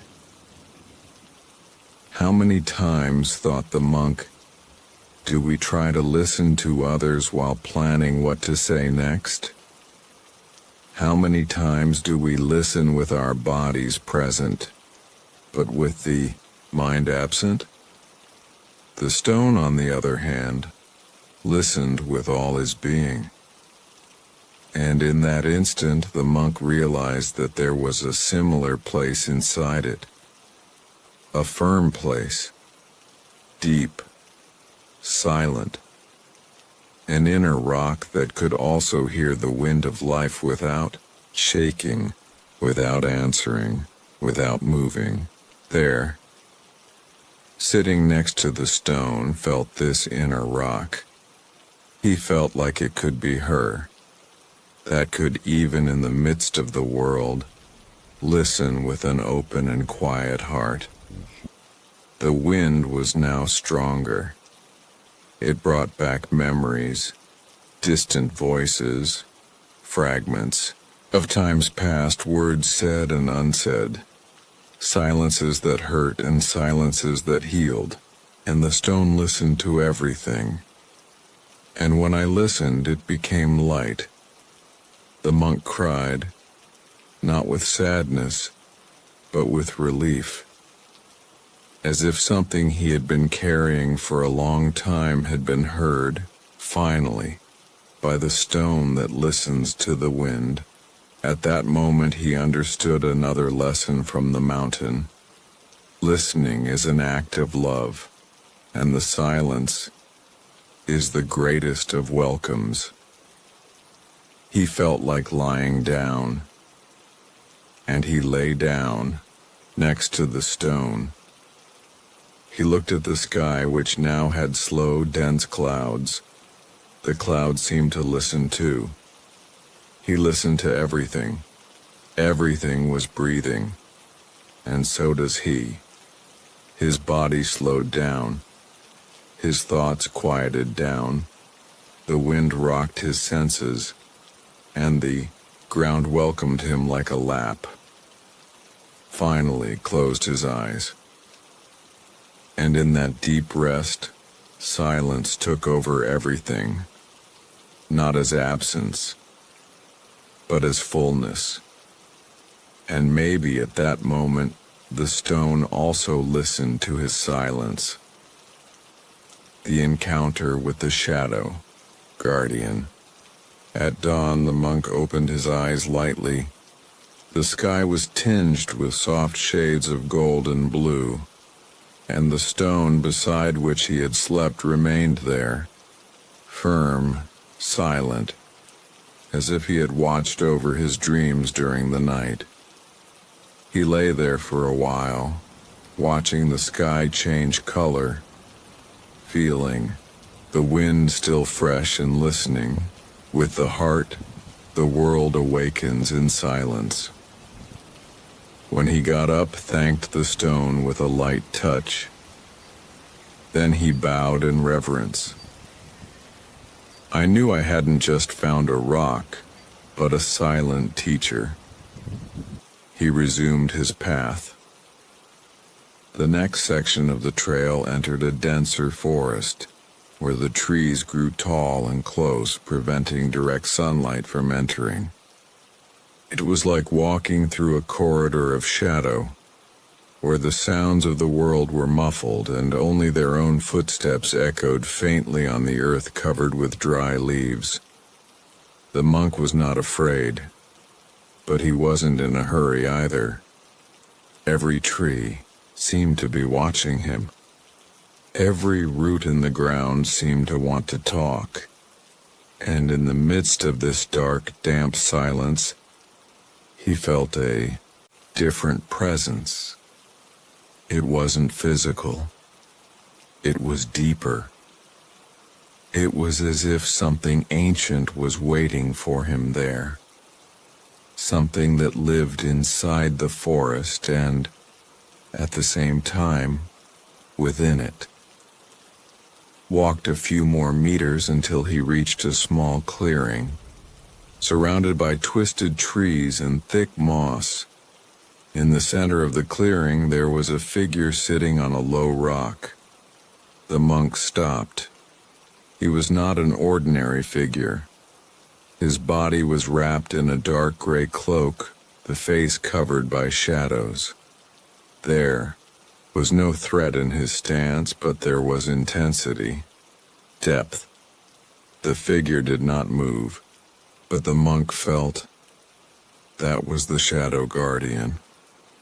Not an enemy, but a mirror. He sat down before him a few meters away. The guardian did not speak. I just watched him. And in that thick silence, the monk began to feel everything he had avoided in his life. Old fears, silent guilt, memories that hurt, words that hurt and were left unsaid, unresolved choices. All that came to light as if the presence of the shadow guardian opened an inner door. But there was no accusation. There was no trial, just revelation. There at that meeting, the monk realized that shadows do not exist to punish, but to remember. Remember what was forgotten. Remember what was ignored. Remember the wholeness that is lost when we deny parts of ourselves. The shadow guardian then spoke, but not with voice. He spoke with presence, and what he said was simple. You will only be complete when you also welcome what you fear. There is no light without shadow. There is no healing without encounter.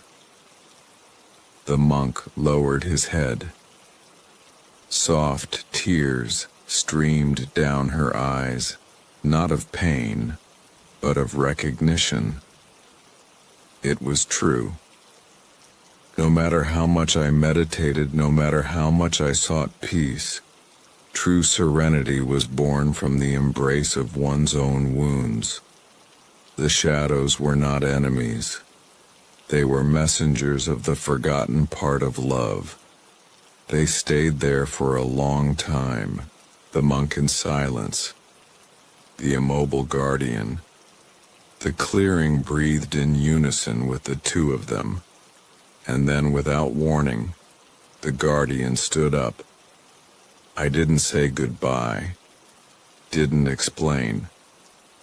He simply turned and walked back into the forest, disappearing into the trees. The monk was left alone, but he did not feel abandoned. He felt whole. The air felt lighter, the heart quieter, and around him the shadow no longer weighed heavily. She now looked like a friend. Before leaving, the monk drew a small circle with his fingers in the earth, in the center of the clearing. A gesture of gratitude, a symbol of reconciliation.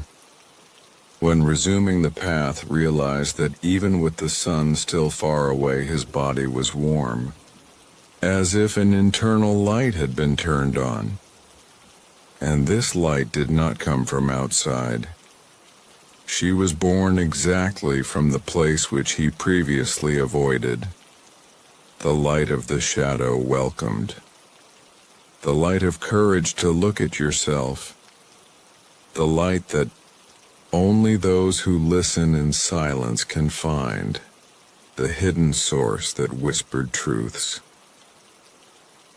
After meeting the shadow guardian, the monk walked with lighter steps, as if something had been weighing on his chest for a long time had been dissolved by the courage to remain silent in the face of the dark. The forest was beginning to open up, allowing light to filter through the branches again. But now that light had another meaning.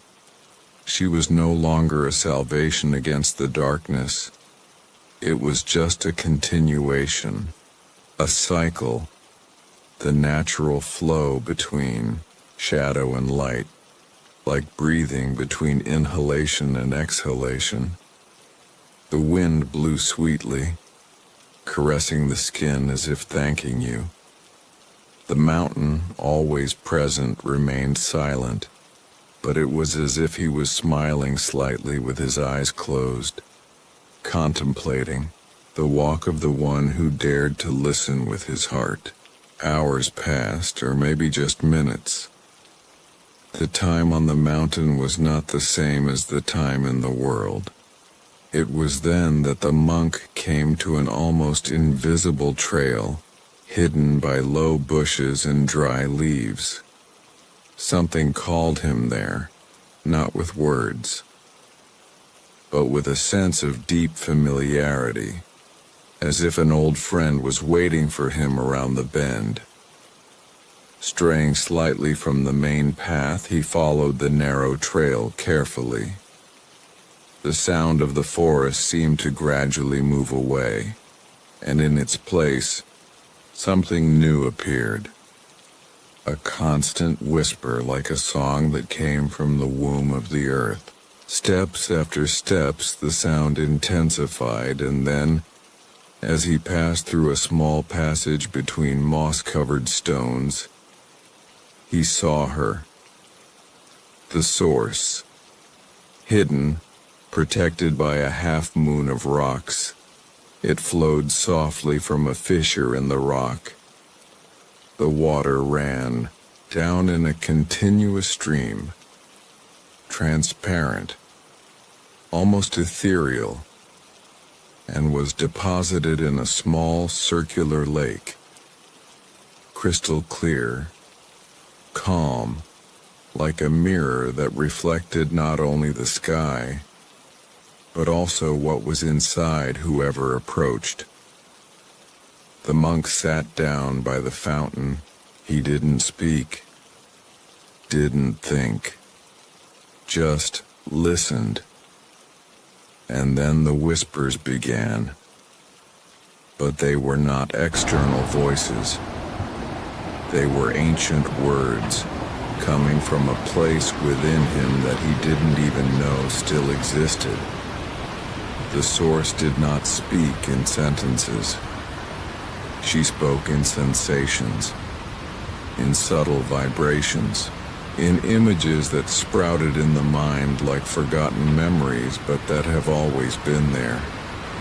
He remembered his childhood, from the first silence he felt when he watched the rain, of the sadness he kept for not being understood, from the desire to love without barriers, from the fear of getting lost.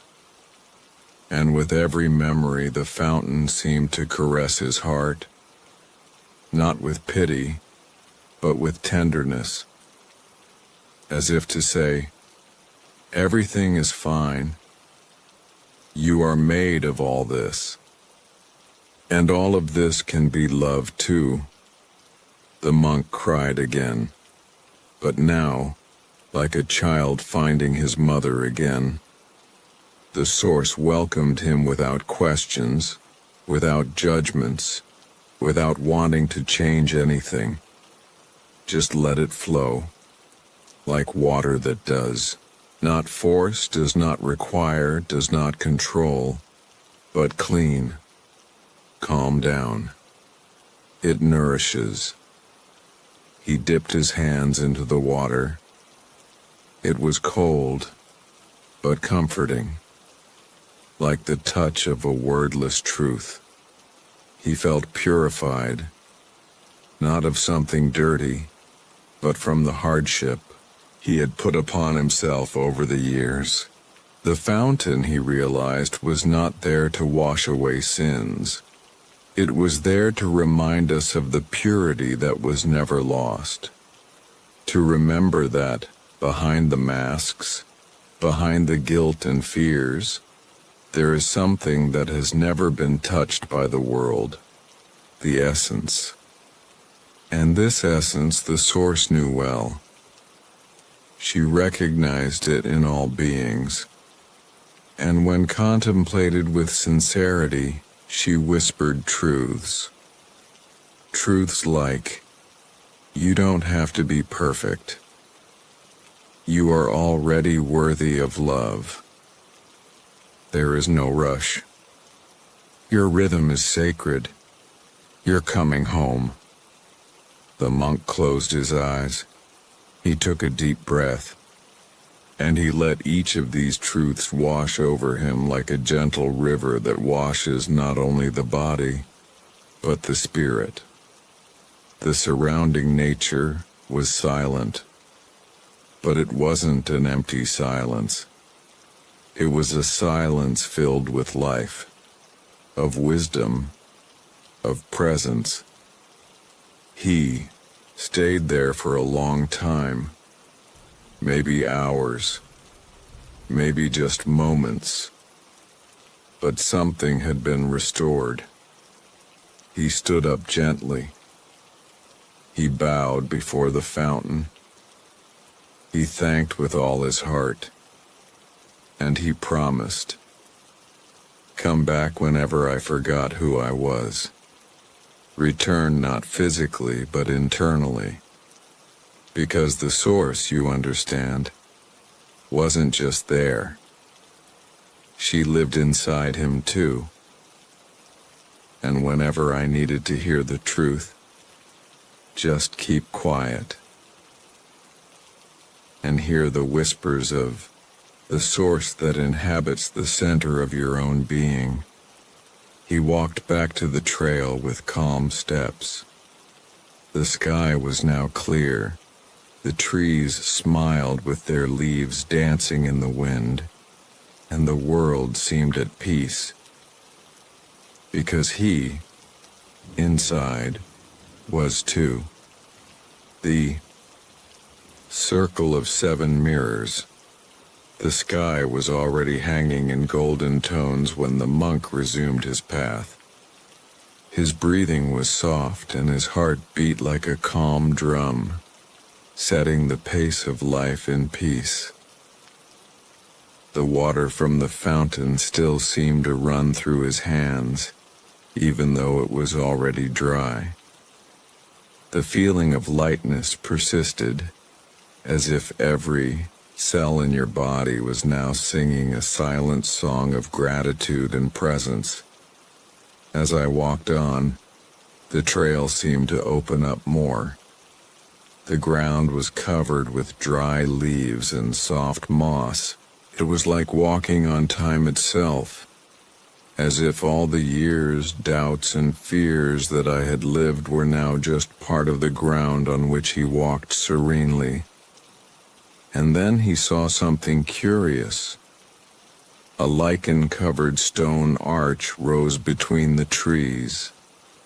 It was not a grand construction, but there was an order in its form, as if invisible hands had lifted him with devotion. Above the arch, a simple inscription, "Enter only if you are willing to see." The monk took a deep breath. He crossed the arch in silence, and as he did so, a light breeze passed by him, as if the place recognized him. The clearing was round, perfect, with 7 mirrors arranged in a circle. Each mirror was different, one of polished silver, another made of water, another made of black stone. One looked like smoke, another crystal clear as ice, one golden as the sun, and the last one empty, or almost. The monk approached the first mirror, the polished silver one. Looking at him, he saw himself as he was now. His serene face, his simple clothes, his calm eyes. But when you looked deeper, noticed details that he hadn't seen before. Small tensions in the lips, brands that told stories, the silent strength that came from accepting one's own path. This mirror showed the present, the now, and the monk, seeing himself with this clarity, smiled slightly. He accepted himself there, as it was, with everything. He then moved on to the second mirror, made of water. In it the images danced. There was no stability, but suddenly scenes from his childhood appeared. The boy who played with stones and laughed alone. The boy who hid when he cried. Grandmother's hands on his forehead when he was sick. The silences that no one heard. It was the mirror of past, and as I watched him, the monk cried, not of pain but of tenderness. He reached out his hand to the water as if he wanted to touch the boy he had been, and in that imaginary touch there was a cure. He then moved on to the third mirror, the black stone. When he looked, he saw himself old, the white hair, the deep wrinkles, the eyes even more serene. But he also saw the choices he hadn't yet made, the paths I could follow, the possibilities. It was the mirror of future, and the monk understood. The future is not written, but lives within the quality of the now. He took a deep breath, and he honored everything that was yet to come. In the fourth mirror, the smoke one, didn't see anything right away, just fog. But as I stood there, patient, began to see shapes, fears, masks, characters he had created to survive in the world. It was the mirror of ego. And the monk, with humility, bowed before him, not to worship him, but to say, "Thank you for protecting me, but now I can go without disguises." And the smoke cleared. The fifth mirror, made of crystalline ice, reflected not only his image but everything around. It was the mirror of interconnection. He saw the birds, the trees, the wind. I even saw the thoughts of others. I felt like everything was part of the same field. There he understood that he was never alone. And may every pain of yours also touch the world. And may each of your healings he also cured others. He stayed there for long minutes, absorbing this unity, like someone who returns to being part of the whole that they never left. The sixth mirror, golden, revealed light, but not an external light. It was the light that came from within him. A gentle light, brand but unshakable. It was the mirror of essence, and there he remembered who he was before he was a name, before being a function, before being a body. It was presence. It was consciousness. It was silence. With teary eyes and an expanded heart, walked to the last mirror. What seemed empty, looking at him, saw no reflection, no face, no landscape, no color, just infinite space, like the night sky without stars. He remained there, listening to the silence that came from that non-reflection, and then he understood. This was the mirror of not me, the mirror of fertile emptiness, from the nothing that contains everything. There were no questions, no answers, not form, no story. And paradoxically, it was there that he felt most whole, without needing to be, just being, without needing to know, just silencing. He was silent for a long time. There was no rush. There, time was just an invitation to rest within what is. And when he finally walked away, looked full circle, 7 mirrors, 7 parts of you, 7 portals to consciousness. He bowed before the circle in deep reverence, and he said with his lips almost motionless, "Gratitude." As you leave the clearing, felt light as a breeze, dense as the earth, deep as the sky. And the journey continued through the mountain, knowing that true silence, it was not an absence of sound, a full presence in everything. Me, yes, the valley where time rests. After passing through the circle of 7 mirrors, the monk walked in silence for hours, or maybe for minutes or days. He no longer knew. Because since he had left the mirrors, time seemed to have changed. Or perhaps it was he who had changed in relation to time. The steps were light, as if they weren't his. The mind was empty of questions but full of presence, and the heart beat slowly, spaced out, like the sound of a distant drum, played by someone who knows how to wait.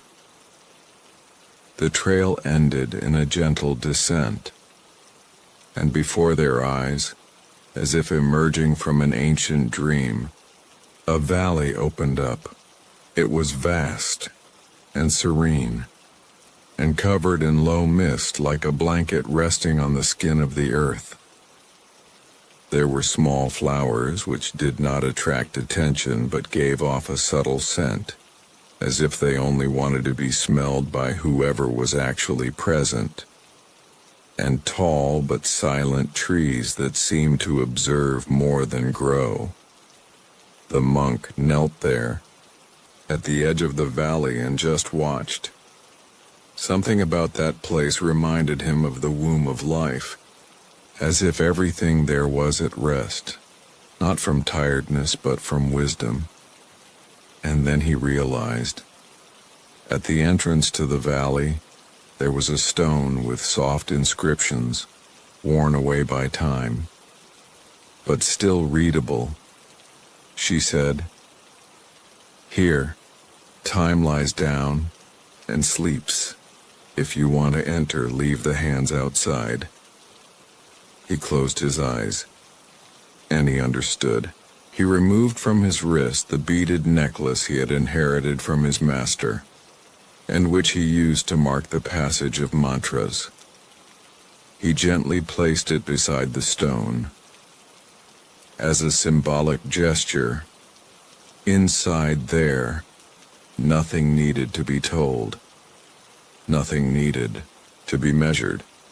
He entered the valley with his soul naked. No plans, no expectations, no memories pulling your mind back, and no desires pushing your steps forward.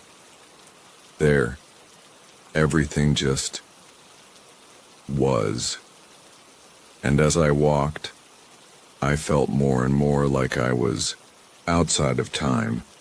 The breeze did not pass. She remains. The light did not change. She welcomes. The sounds did not interrupt the silence. They were in dialogue with him. He walked until he found a smooth stone in the shade of a twisted tree. He sat there, legs crossed, spine straight, but the body delivered. He closed his eyes, and he allowed himself to rest in the heart of the valley. It was in this state of surrender that he began to realize time was not just a concept, it was a presence, a spirit, a guardian, something alive. And there, in that valley, he felt as if he were sitting in the lap of time itself, like a child who can finally rest in the arms of eternity. His breathing became even slower, almost imperceptible, and even with my eyes closed, I could see, not with the eyes of the flesh, but with the eyes of the soul. He saw himself in many moments at the same time. The newborn baby taking its first breath, the young man who sought meaning in the silence of books, the man who carried his tired body away from everything in search of something he couldn't name. It was all there, now, not in sequence, but like a tapestry embroidered by invisible hands where all the threads meet at the same point. The present. And then, with a whisper that did not come from outside, but from within, heard a clear sentence. Time does not need to be defeated. It needs to be understood. He is not an enemy. It's a mirror. The monk smiled, his eyes still closed. The breeze passed over his face as if time had caressed him, and without knowing how much time had passed, opened his eyes. He didn't feel older or younger. It felt like eternal. He got up calmly and noticed something curious. In the center of the valley, there was a small tree with golden leaves, delicate like butterfly wings. He approached her, and on the thin trunk there was a new inscription, more recent, as if it had been engraved for him. It said, "Whoever finds rest in time is no longer a slave to the clock, but a gardener of the moment." Those words fell inside him like seeds. And he knew he would take that valley with him, even when he left it. Because true rest is not in the place where the feet step, but in the space where the heart surrenders. The monk bowed before the tree, as if thanking an invisible master. And before leaving, he returned to the stone at the entrance. There were the accounts he had left, but now they were transformed. Instead of wooden beads, were made of translucent crystal, as if they had been washed in the river of time. He put them back on his wrist and he smiled, not to mark time, but to remember that he is part of the flow, not something separate from it. And then, with slow steps, the monk left the valley where time rests, not like someone who leaves, but as someone who carries the valley within themselves. The breeze accompanied him, silence too, and he followed in peace with everything. The voices of the inner forest. After leaving the valley where time rested, the monk continued his path through the mountain. There was no rush, no set direction, just the gentle certainty that each step took him closer to himself. The landscape changed little by little. The trail narrowed, lined with tall, ancient trees, as if the mountain itself had decided to guard that section with special care. It was the inner forest, a place where the voices of the spirit revealed themselves. Not the common voices, made of words, but those that spoke without sound, those that are felt in the soul. The monk entered it with calm breathing, a light body and an open mind. Each step was an invitation to listen, not to speak. Every leaf that trembled, every shadow that passed seemed to say something, a secret, a memory, a teaching. He sat down on a fallen log, covered in soft green moss, and closed his eyes. In the silence of the forest, the first voices began to emerge. They weren't shrill voices, nor were they confusing. They were soft, like a whisper of wind among the leaves, like the distant song of a lonely bird, like the subtle vibration of a guitar string in the distance. Each voice brought a message of peace, of acceptance, of deep connection. The first voice spoke about forgiveness. Forgive those who hurt you, not to justify what was done, but to free your own heart. Forgiveness is the key that unlocks the prison of resentment. The monk felt a peaceful warmth in his chest.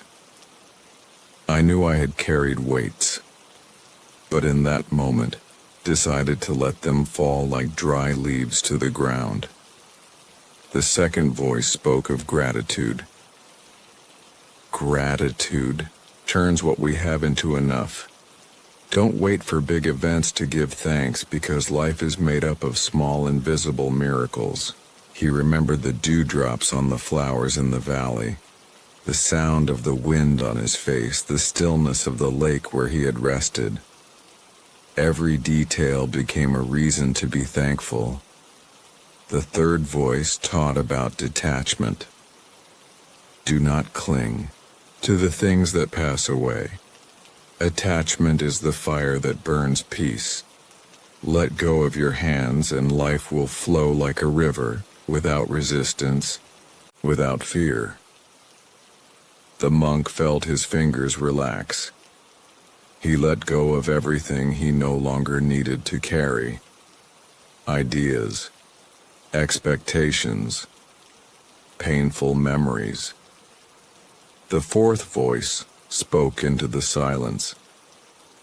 In silence, you will find the truth that cannot be contained in words.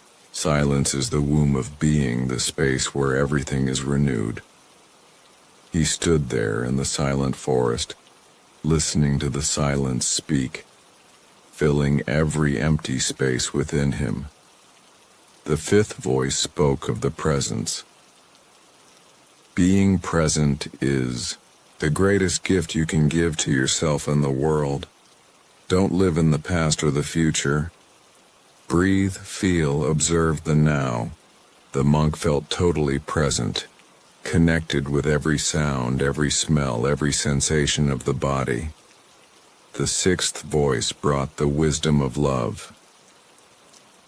Love without conditions, without demands, because true love does not hold back, does not wait, does not judge. Love only because you are love.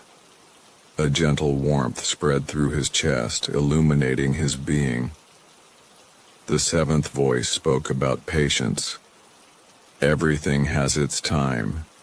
Everything blooms when it is ready. Don't run.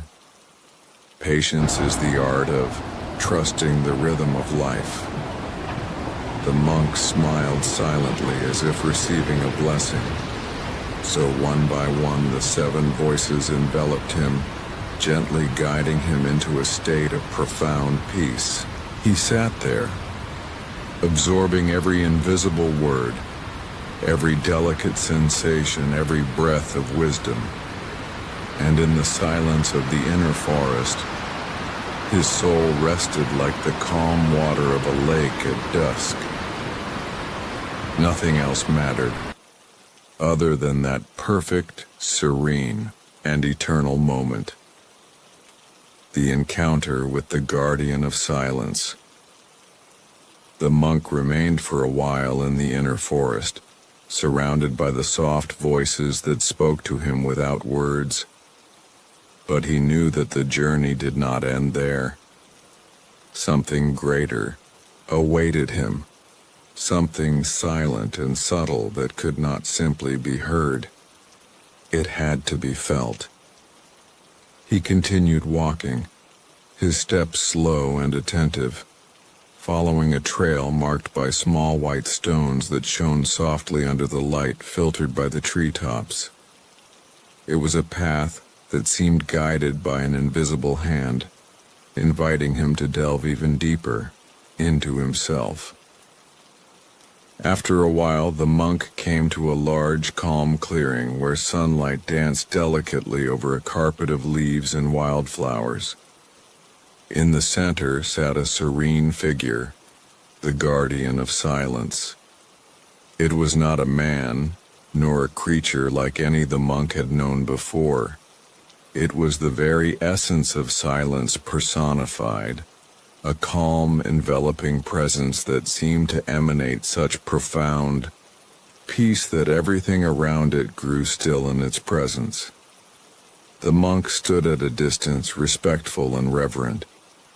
The guardian did not speak, but the silence that emanated spoke for itself. A language older than any words, a direct communication to the heart. Feeling invited, the monk sat facing that silent presence, closed his eyes and allowed the silence to envelop him like a soft cloak.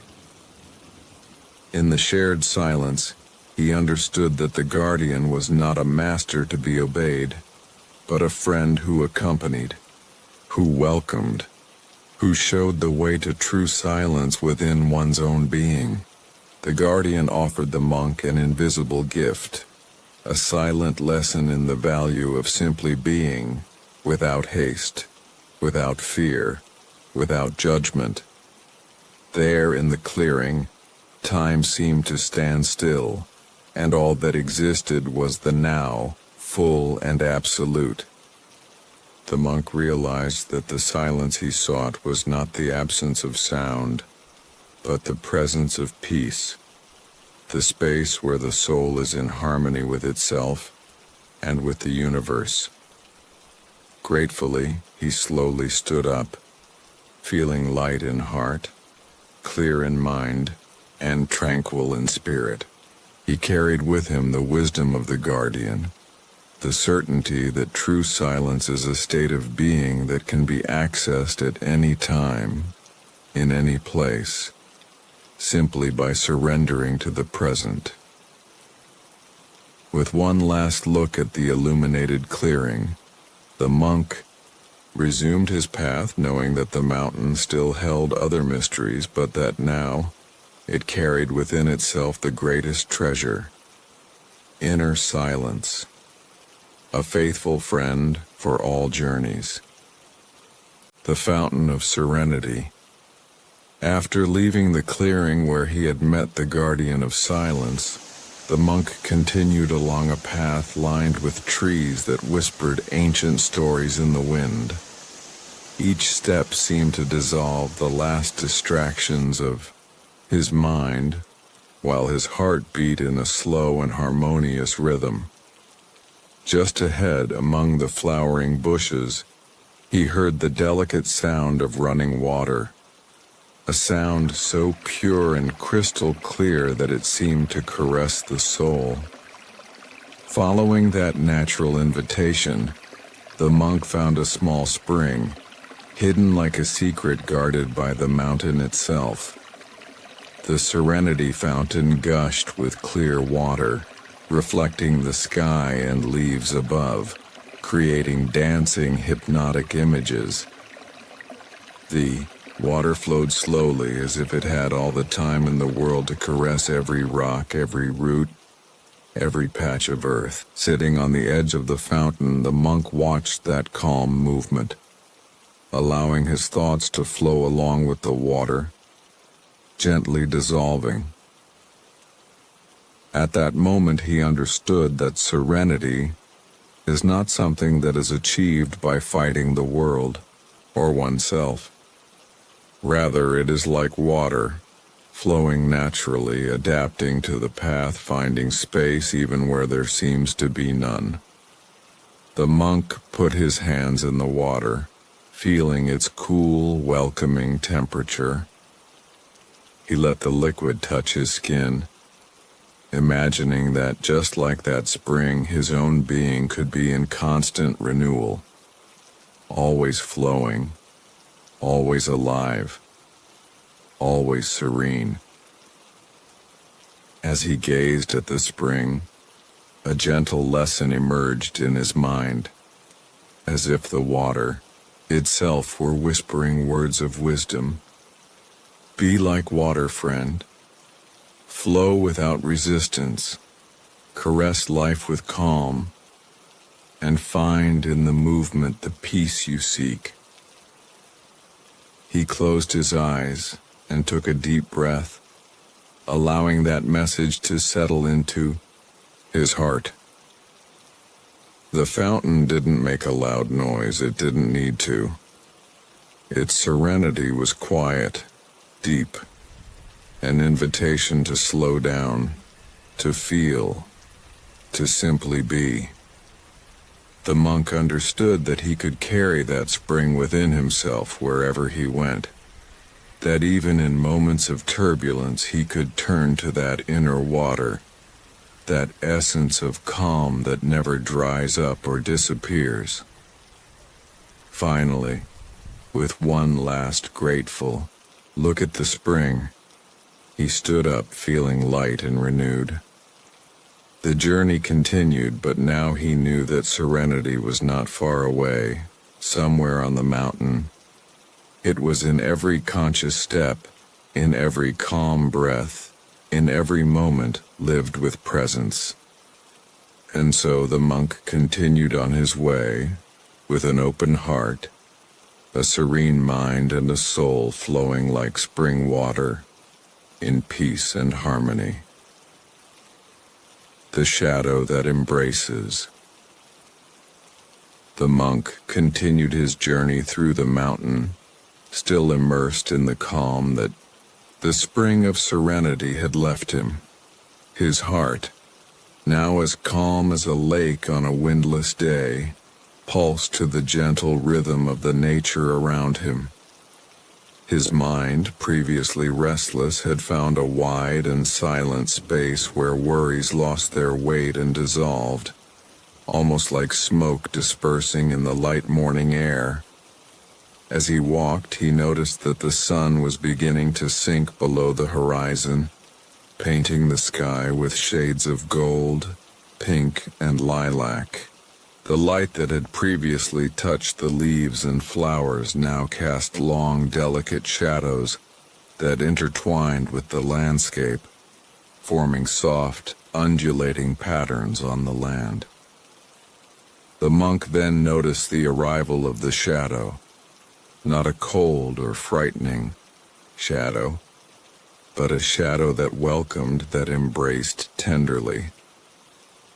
He paused for a moment and took a deep breath, feeling the fresh air that already carried the scent of night flowers. The shadow that stretched over him seemed to wrap his body and soul in a gentle embrace, as if the darkness itself were a silent friend, a protective presence that brought rest and relief. At that moment, the monk understood a profound truth. The shadow was not an enemy of the light nor something to fear. It was part of the natural cycle of life, a necessary moment for rest, rebirth, and reflection. The shadow taught him that, just as the day needs the night to exist, life needs moments of pause, recollection, and inner silence. He sat quietly on a tree trunk, now partially enveloped by the welcoming shade. He closed his eyes and allowed himself to feel the embrace of the darkness that brought not fear, but comfort. It was as if the shadow whispered to his heart, "Do not fear the darkness, for it is the womb of transformation." In the silence of the shadow, the spirit is renewed, and the inner light grows stronger for the new dawn. The monk took a deep breath, feeling every muscle in his body relax, as if the shadow were dissolving any remaining tension, any trace of anxiety or restlessness. He realized that so often in life people run from the darkness, from doubt, from fear of the unknown, trying to hold on only to the light, to what is right and safe. But true wisdom lay in embracing all aspects of being, in accepting that the shadow was as valuable as the light.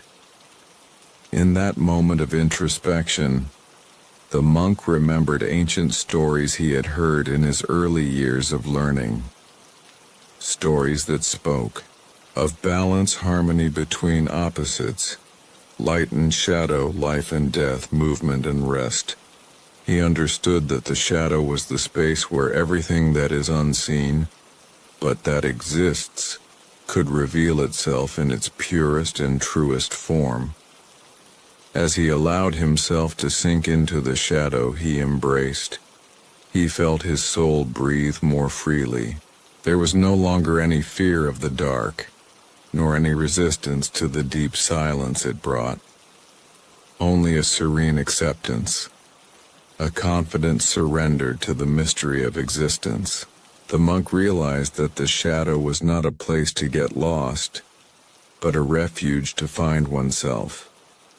A space where the worries and noises of the world dissipated, and the essence of the being could shine more brightly, protected by the calm of darkness. Finally, he slowly opened his eyes, watching the soft shadow shapes dancing around him, feeling grateful for the silent lesson that dark embrace had offered him. He stood up delicately, carrying in his chest the deep peace of the shadow that welcomes, ready to move forward, lighter, more whole, more present. He knew that night would come, bringing with it the well-deserved rest, and that the shadow that once seemed like a mystery was now his most faithful ally. guardian of the silence, that prepares for the awakening of the light, the song of the stars. The monk advanced slowly along the mountain path, now enveloped by the stillness of the night that descended like a soft and welcoming blanket. The sky, previously blue and clear, transformed into a vast, dark ocean, dotted with thousands of stars that shone with a soft, almost whispering intensity, as if each one held an ancient and precious secret. As his steps slowed to a contemplative pause, he sat down on a smooth, cool stone, feeling the firm and serene contact of the earth beneath him.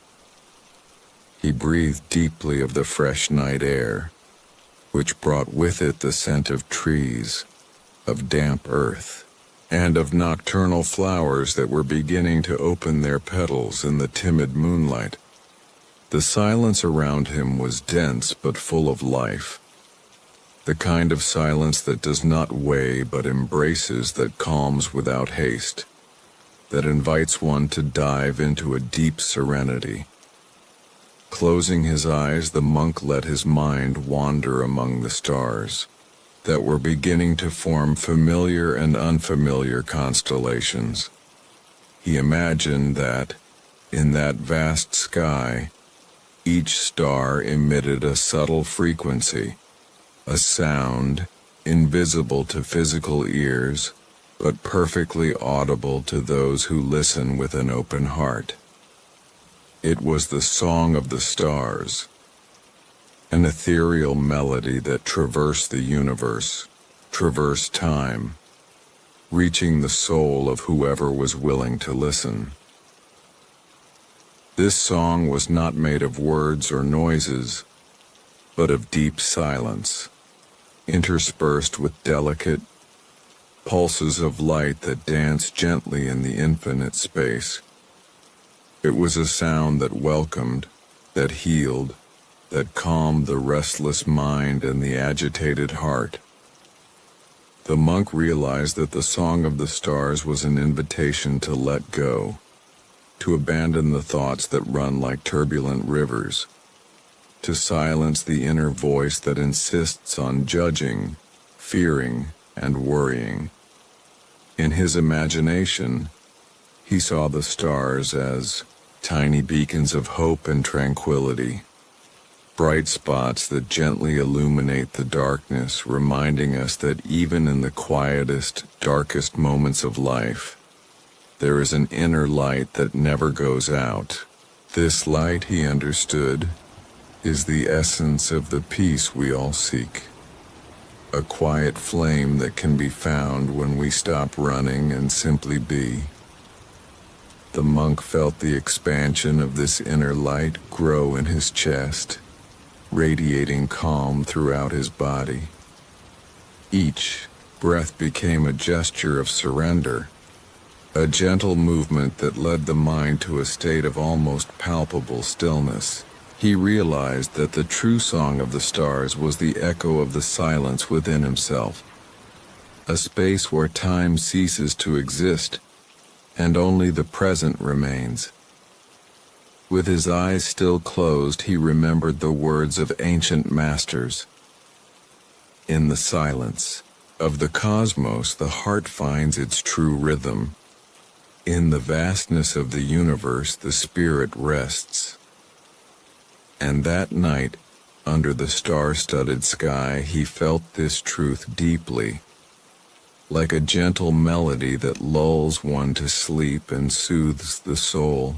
The monk then slowly opened his eyes to gaze once more at the starry sky, watching as the starlight reflected off the small streams and leaves around him, creating shimmering glows that seemed to dance in harmony with the invisible music of the universe.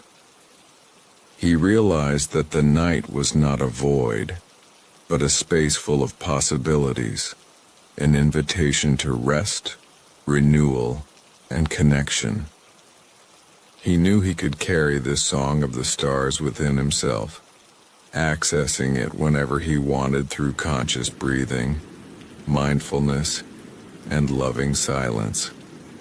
This song would be his anchor, his refuge amid the storms of the mind, his faithful companion in his hours of rest. Feeling the lightness of this understanding, the monk slowly stood up, his body relaxed and his spirit calm. Before continuing his walk, he silently bowed to the sky, thanking the invisible melody that the universe offered him, a song of calm, serenity, and peace. With a calm heart, he continued on his way, knowing that even when the journey seemed lonely or challenging, the song of the stars would always be there, present and constant, ready to guide and calm his being. The whisper of the wind. The monk, still immersed in the silent magic of the stars' song, continued his walk along the mountain trail. The night air was fresh and soft, wrapping his body in an invisible and delicate embrace. He felt the presence of the wind, a subtle breeze that moved between the trees, caressing the leaves, dancing with the branches, and singing an almost imperceptible song. As he walked, the monk allowed himself to slow down, noticing how the wind seemed to have a language of its own, a sweet whisper that spoke directly to the heart. It was a sound that could not be heard with ordinary ears, but with the soul. A murmur that brought messages of tranquility, of detachment, of constant movement and harmony with the flow of life. He stopped beside a tall, sturdy tree, feeling the gentle vibration of the wind in the delicately trembling leaves. He closed his eyes once more and listened carefully to the whisper, allowing each invisible note to penetrate his mind and body, dissolving any remnants of tension or worry. The wind, he thought, was like time itself, always in motion, never still, but never hurried either. A constant flow that could not be held back or controlled, only embraced and followed. The monk understood that life, like the wind, is made up of moments that come and go, of cycles that follow one another naturally and perfectly. In its stillness, he felt the wind's invitation to learn to flow, to let go of what no longer serves, to not cling to what has passed. The whisper was a gentle reminder that resisting the movement of life brings suffering, while embracing change brings freedom and peace. He remembered his own fears and insecurities, those internal ties that sometimes held him back, preventing him from moving forward. And then, inspired by the wind, he took a deep breath and allowed himself to release those invisible chains. Like leaves carried by the breeze, he found himself lighter, more open, more willing to accept the natural flow of existence. The monk realized that the whisper of the wind was above all an invitation to live with presence, to be attentive to the here and now, to recognize the beauty in each moment, no matter how simple. The wind neither hurries nor slows. It simply is, and in that acceptance it finds its own peace. Feeling the gentle energy of the wind enveloping his body, the monk sat at the base of the tree, closed his eyes, and surrendered to the moment. He let his breathing become slow and deep, following the rhythm of the nature around him. Each inhale brought the freshness of the night air, Each exhale released any tension, any thoughts that disturbed the calm. In that space of silence and presence, he felt at one with the entire world, part of a greater, eternal, silent movement. The whisper of the wind became a lullaby for his soul, lulling him into a deep, restorative rest. And so, with a calm heart and a quiet mind, the monk resumed his path, taking with him the teaching of the wind, the gift of lightness, acceptance, flow. I knew that no matter where I was, I could always close my eyes and listen to that invisible whisper, finding in it a safe haven for rest and renewal, the morning light. After a long night lulled by the song of the stars and the whisper of the wind, the monk reached the top of the mountain as the first light of morning began to appear on the horizon. The sky slowly changed its hue, turning from deep black to delicate shades of blue and pink, like a delicate awakening of the world around him. It was a moment of transition, silent and full of promise. He sat down on a rock warmed by the first rays of the sun and breathed deeply, feeling the fresh morning air fill his lungs with an invigorating purity. The morning light, he thought, was not just an external phenomenon but a living metaphor for inner awakening, for the rebirth of consciousness with each new day. The monk observed the delicacy of this light, noticing how it touched every leaf, every flower, every stone, bringing new color, new life to what had previously seemed dormant. He felt this same light grow within him, illuminating hidden corners of his mind and heart, dispelling old shadows and bringing a soft, welcoming clarity.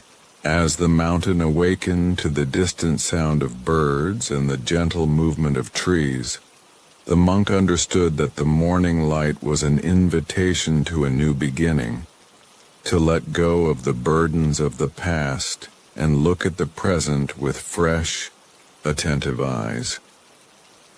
Each dawn, he thought, is an opportunity to renew our commitment to inner peace, to cultivate presence and serenity, to embrace life with simplicity and gratitude.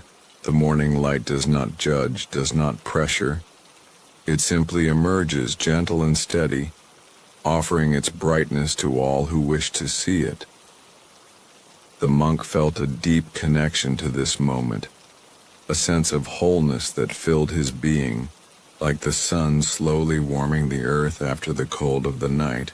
He knew that true light, the one that brings peace and wisdom, comes from within, and that it can be accessed at any time, especially in moments of calm and contemplation. Breathing consciously, he allowed this inner light to expand, enveloping every cell of his body, calming his mind and preparing his spirit for a day full of possibilities and learning. It was a state of active stillness, where rest and alertness came together in perfect harmony. With the morning light illuminating his face, the monk felt grateful for his journey, for each step he had taken towards silence and peace. He knew that the mountain was not just a physical place but a symbol of the inner path, where each dawn represents a chance to awaken to life in its purest and simplest form.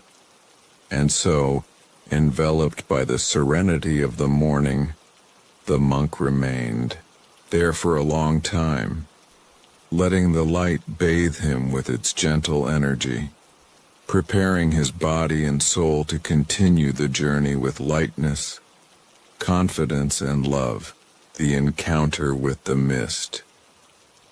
As the monk continued his walk up the mountain, the soft morning light began to find a delicate encounter with the mist that slowly rose from the valleys. It was as if nature itself breathed a light sigh, enveloping the landscape in a translucent, soft, and almost ethereal veil. The mist moved slowly like a soft carpet that lazily spread out, covering everything around it with a mysterious and inviting stillness.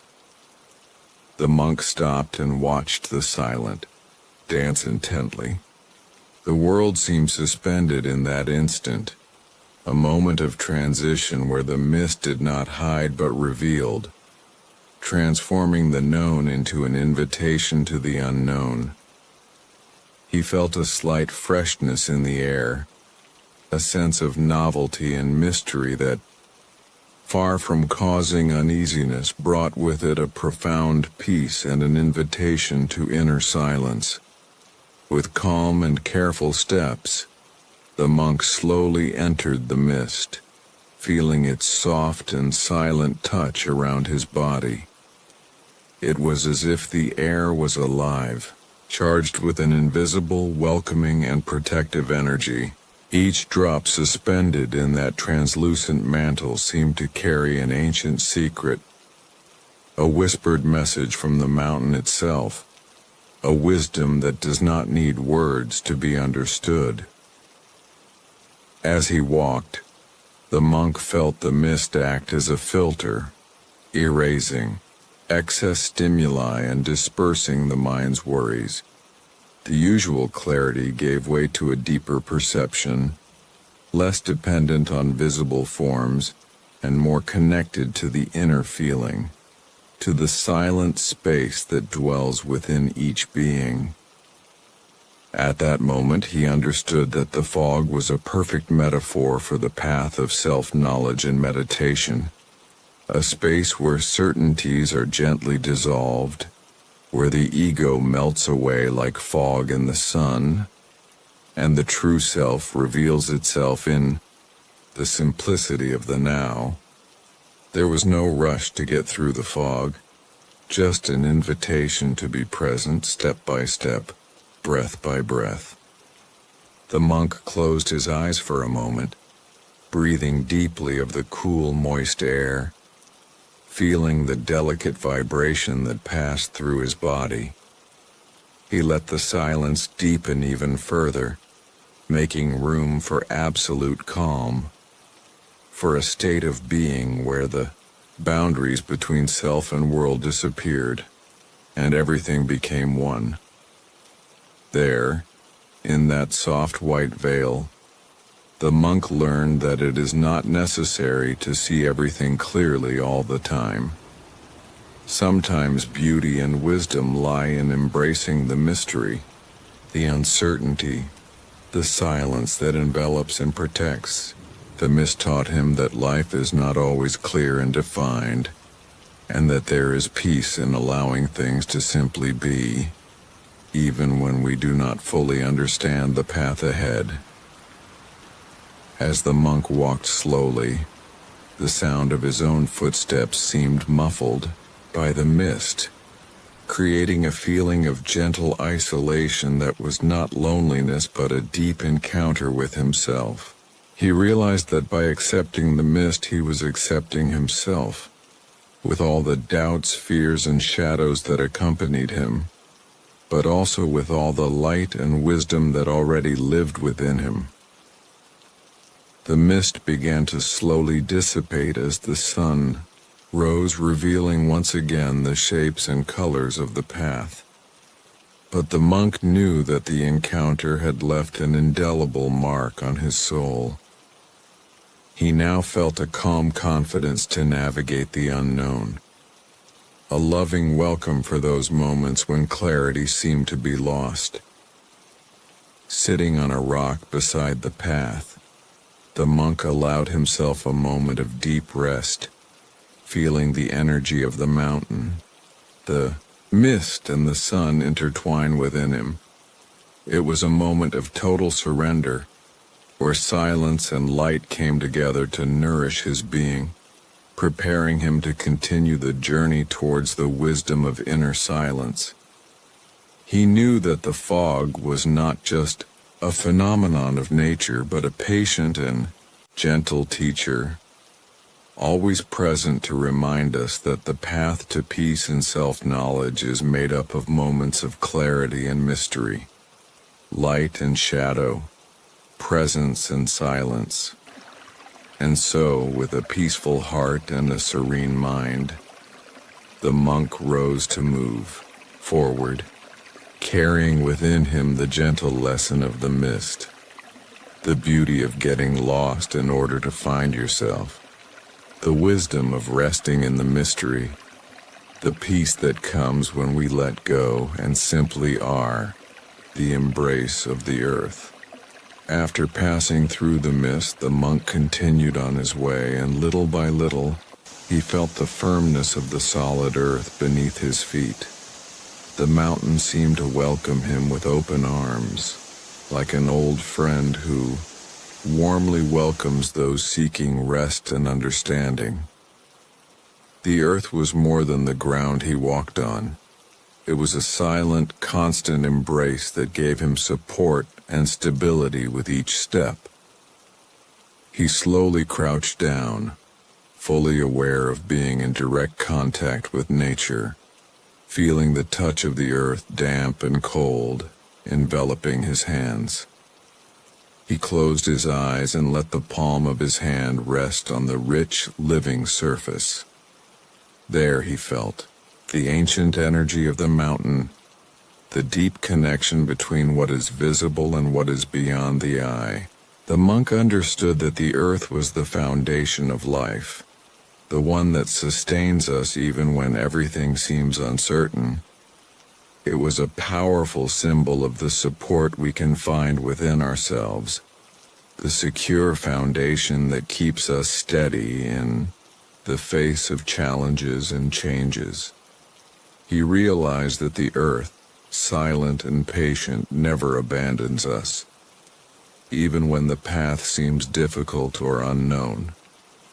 He took a deep breath, smelling the earthy aroma that mingled with the fresh morning air.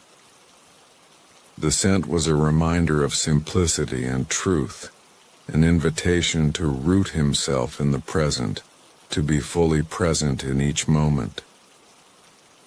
The monk allowed this deep connection to anchor him in the now, dispelling any sense of dispersion or restlessness. As he stood there in direct contact with the earth, he reflected on how so often in life we stray from this base, seeking security outside of ourselves, in fleeting and external things. The earth taught him that true security comes from inner balance, from the calm acceptance of change, and from trusting in one's own path. With a serene smile, the monk stood up and walked slowly along the path, feeling the firm ground beneath his feet with each conscious step. He knew that this sense of support and presence could be accessed whenever he wished. He simply had to close his eyes, take a deep breath, and remember the silent embrace of the earth. The mountain continued to envelop him with its serene energy, and the monk felt his heart grow lighter, his spirit calmer, his step calmer. He was learning that true strength lies in gentleness, patience, and a deep connection with that which is eternal and unchanging. So with his body anchored to the earth and his mind at ease, he moved forward, confident that each step was taking him not only to the physical top of the mountain, but also to an inner space of peace and wisdom. The reflection of the lake. As the monk walked along the gentle mountain path, a soft light reflected in the distance, catching his attention with a peaceful and inviting glow.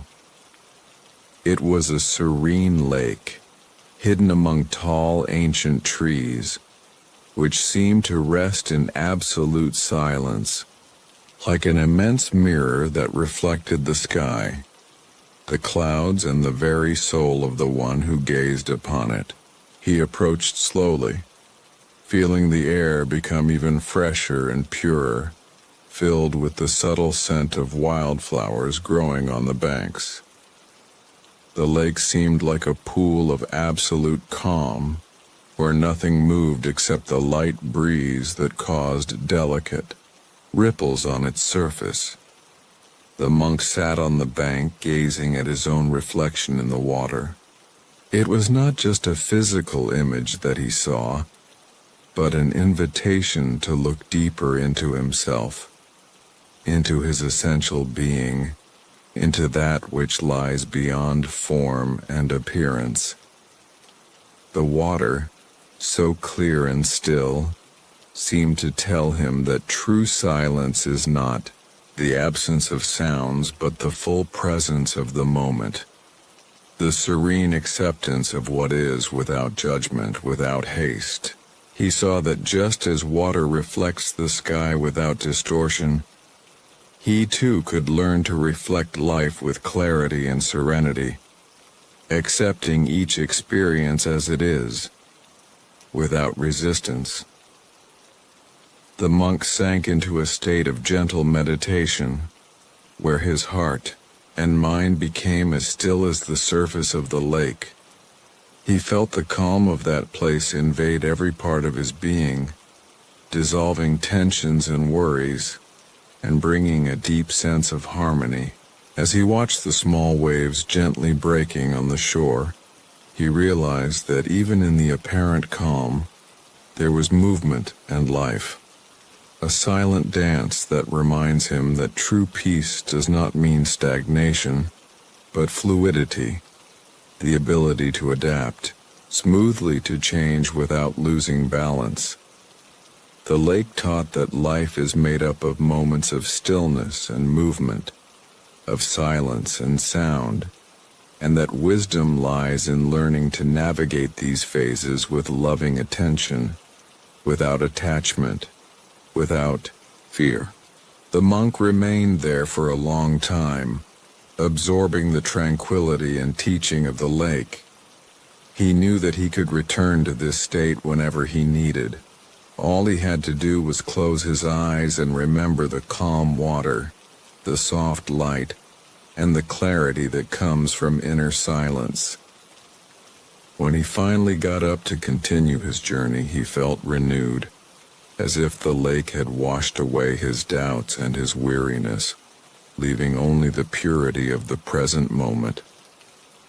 He continued on his way with light steps, taking with him the image of the lake reflecting the light of the sky, a living reminder that true peace is within each one of us, waiting to be discovered, always available, just like the calm surface of a lake at dawn, the whisper of the trees.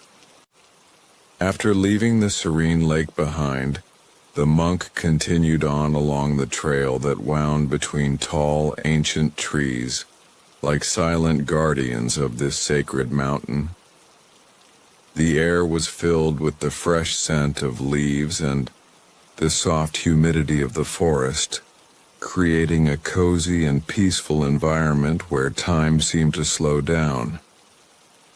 He walked slowly, feeling the contact of his feet with the ground covered in dry leaves, enjoying the soft and rhythmic sound of his own steps.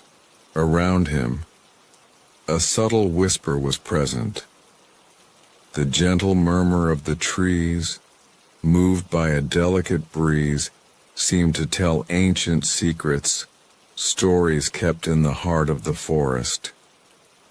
The monk stopped, closed his eyes, and took a deep breath, allowing that whisper to invade his mind and spirit.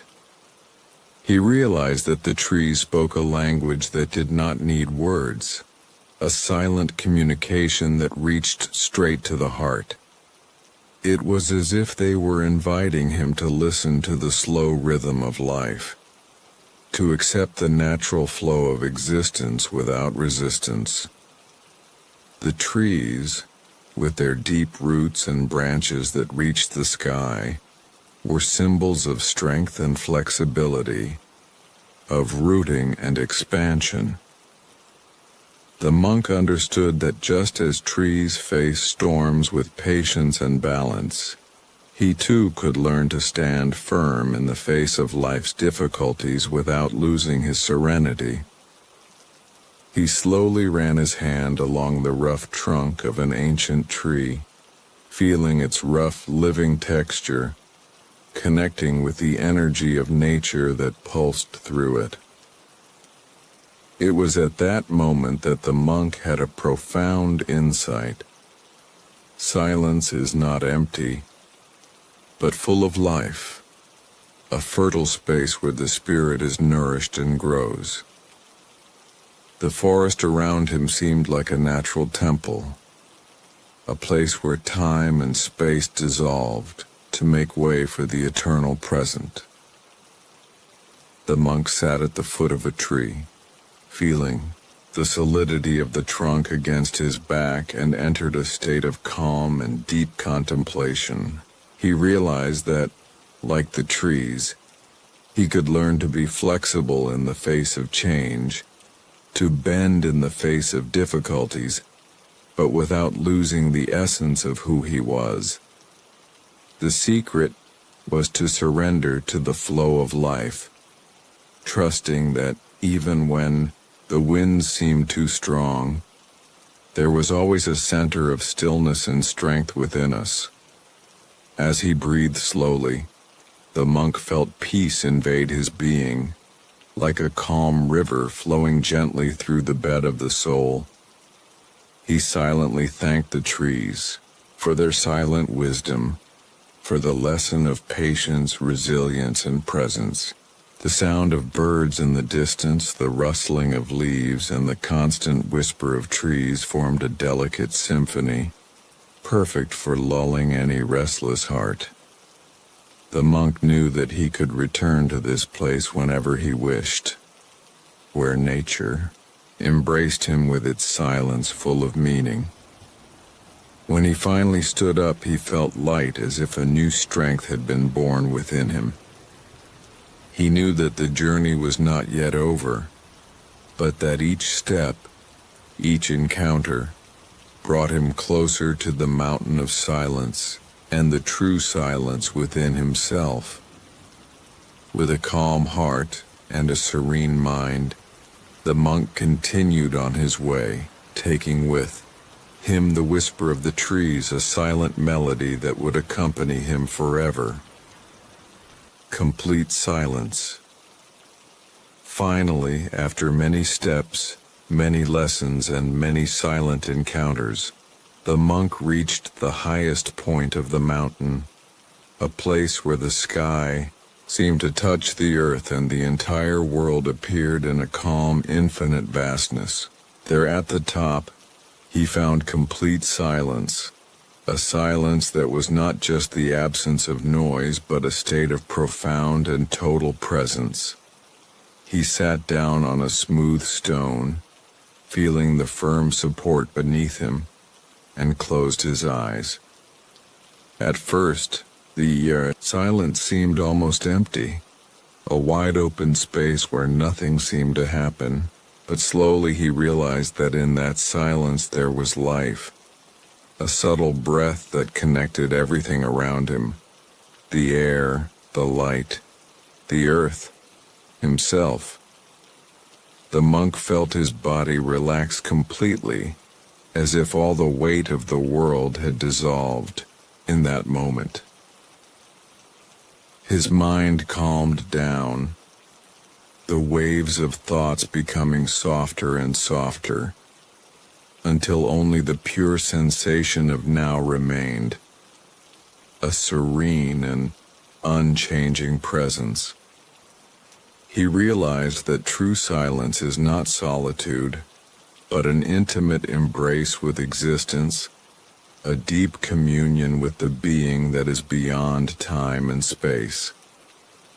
In that silence, everything was at peace. The pains of the past, the worries of the future, the desires and fears that had accompanied him for so long. The monk felt his heart open to the vastness of the universe, recognizing that he and the mountain, the earth and the sky, were part of the same great mystery. There in that silence there was no separation, only unity and harmony. Taking a deep, slow breath, he let the silence fill every cell of his body, allowing this profound peace to take root in his being forever. He knew that he could take this silence within him anywhere, that this state of calm and presence would be his true home. The monk slowly opened his eyes and gazed at the vast expanse before him. The clouds, the gentle wind, the golden sunlight, everything seemed to sing in silent harmony, an invitation to live each moment with attention and love. He smiled with tenderness and gratitude, feeling whole and complete. The journey to the mountain of silence had come to an end, but a new path began there, a path of inner peace and wisdom that would last forever. With light steps and a calm heart, the monk descended the mountain, taking with him complete silence, an invisible eternal treasure that he now knew was always present within him, just waiting to be remembered. And so, under the vast and serene sky, the mountain and the silence became one, and the monk in his simplicity and depth found his true home, the serene silence of his own being.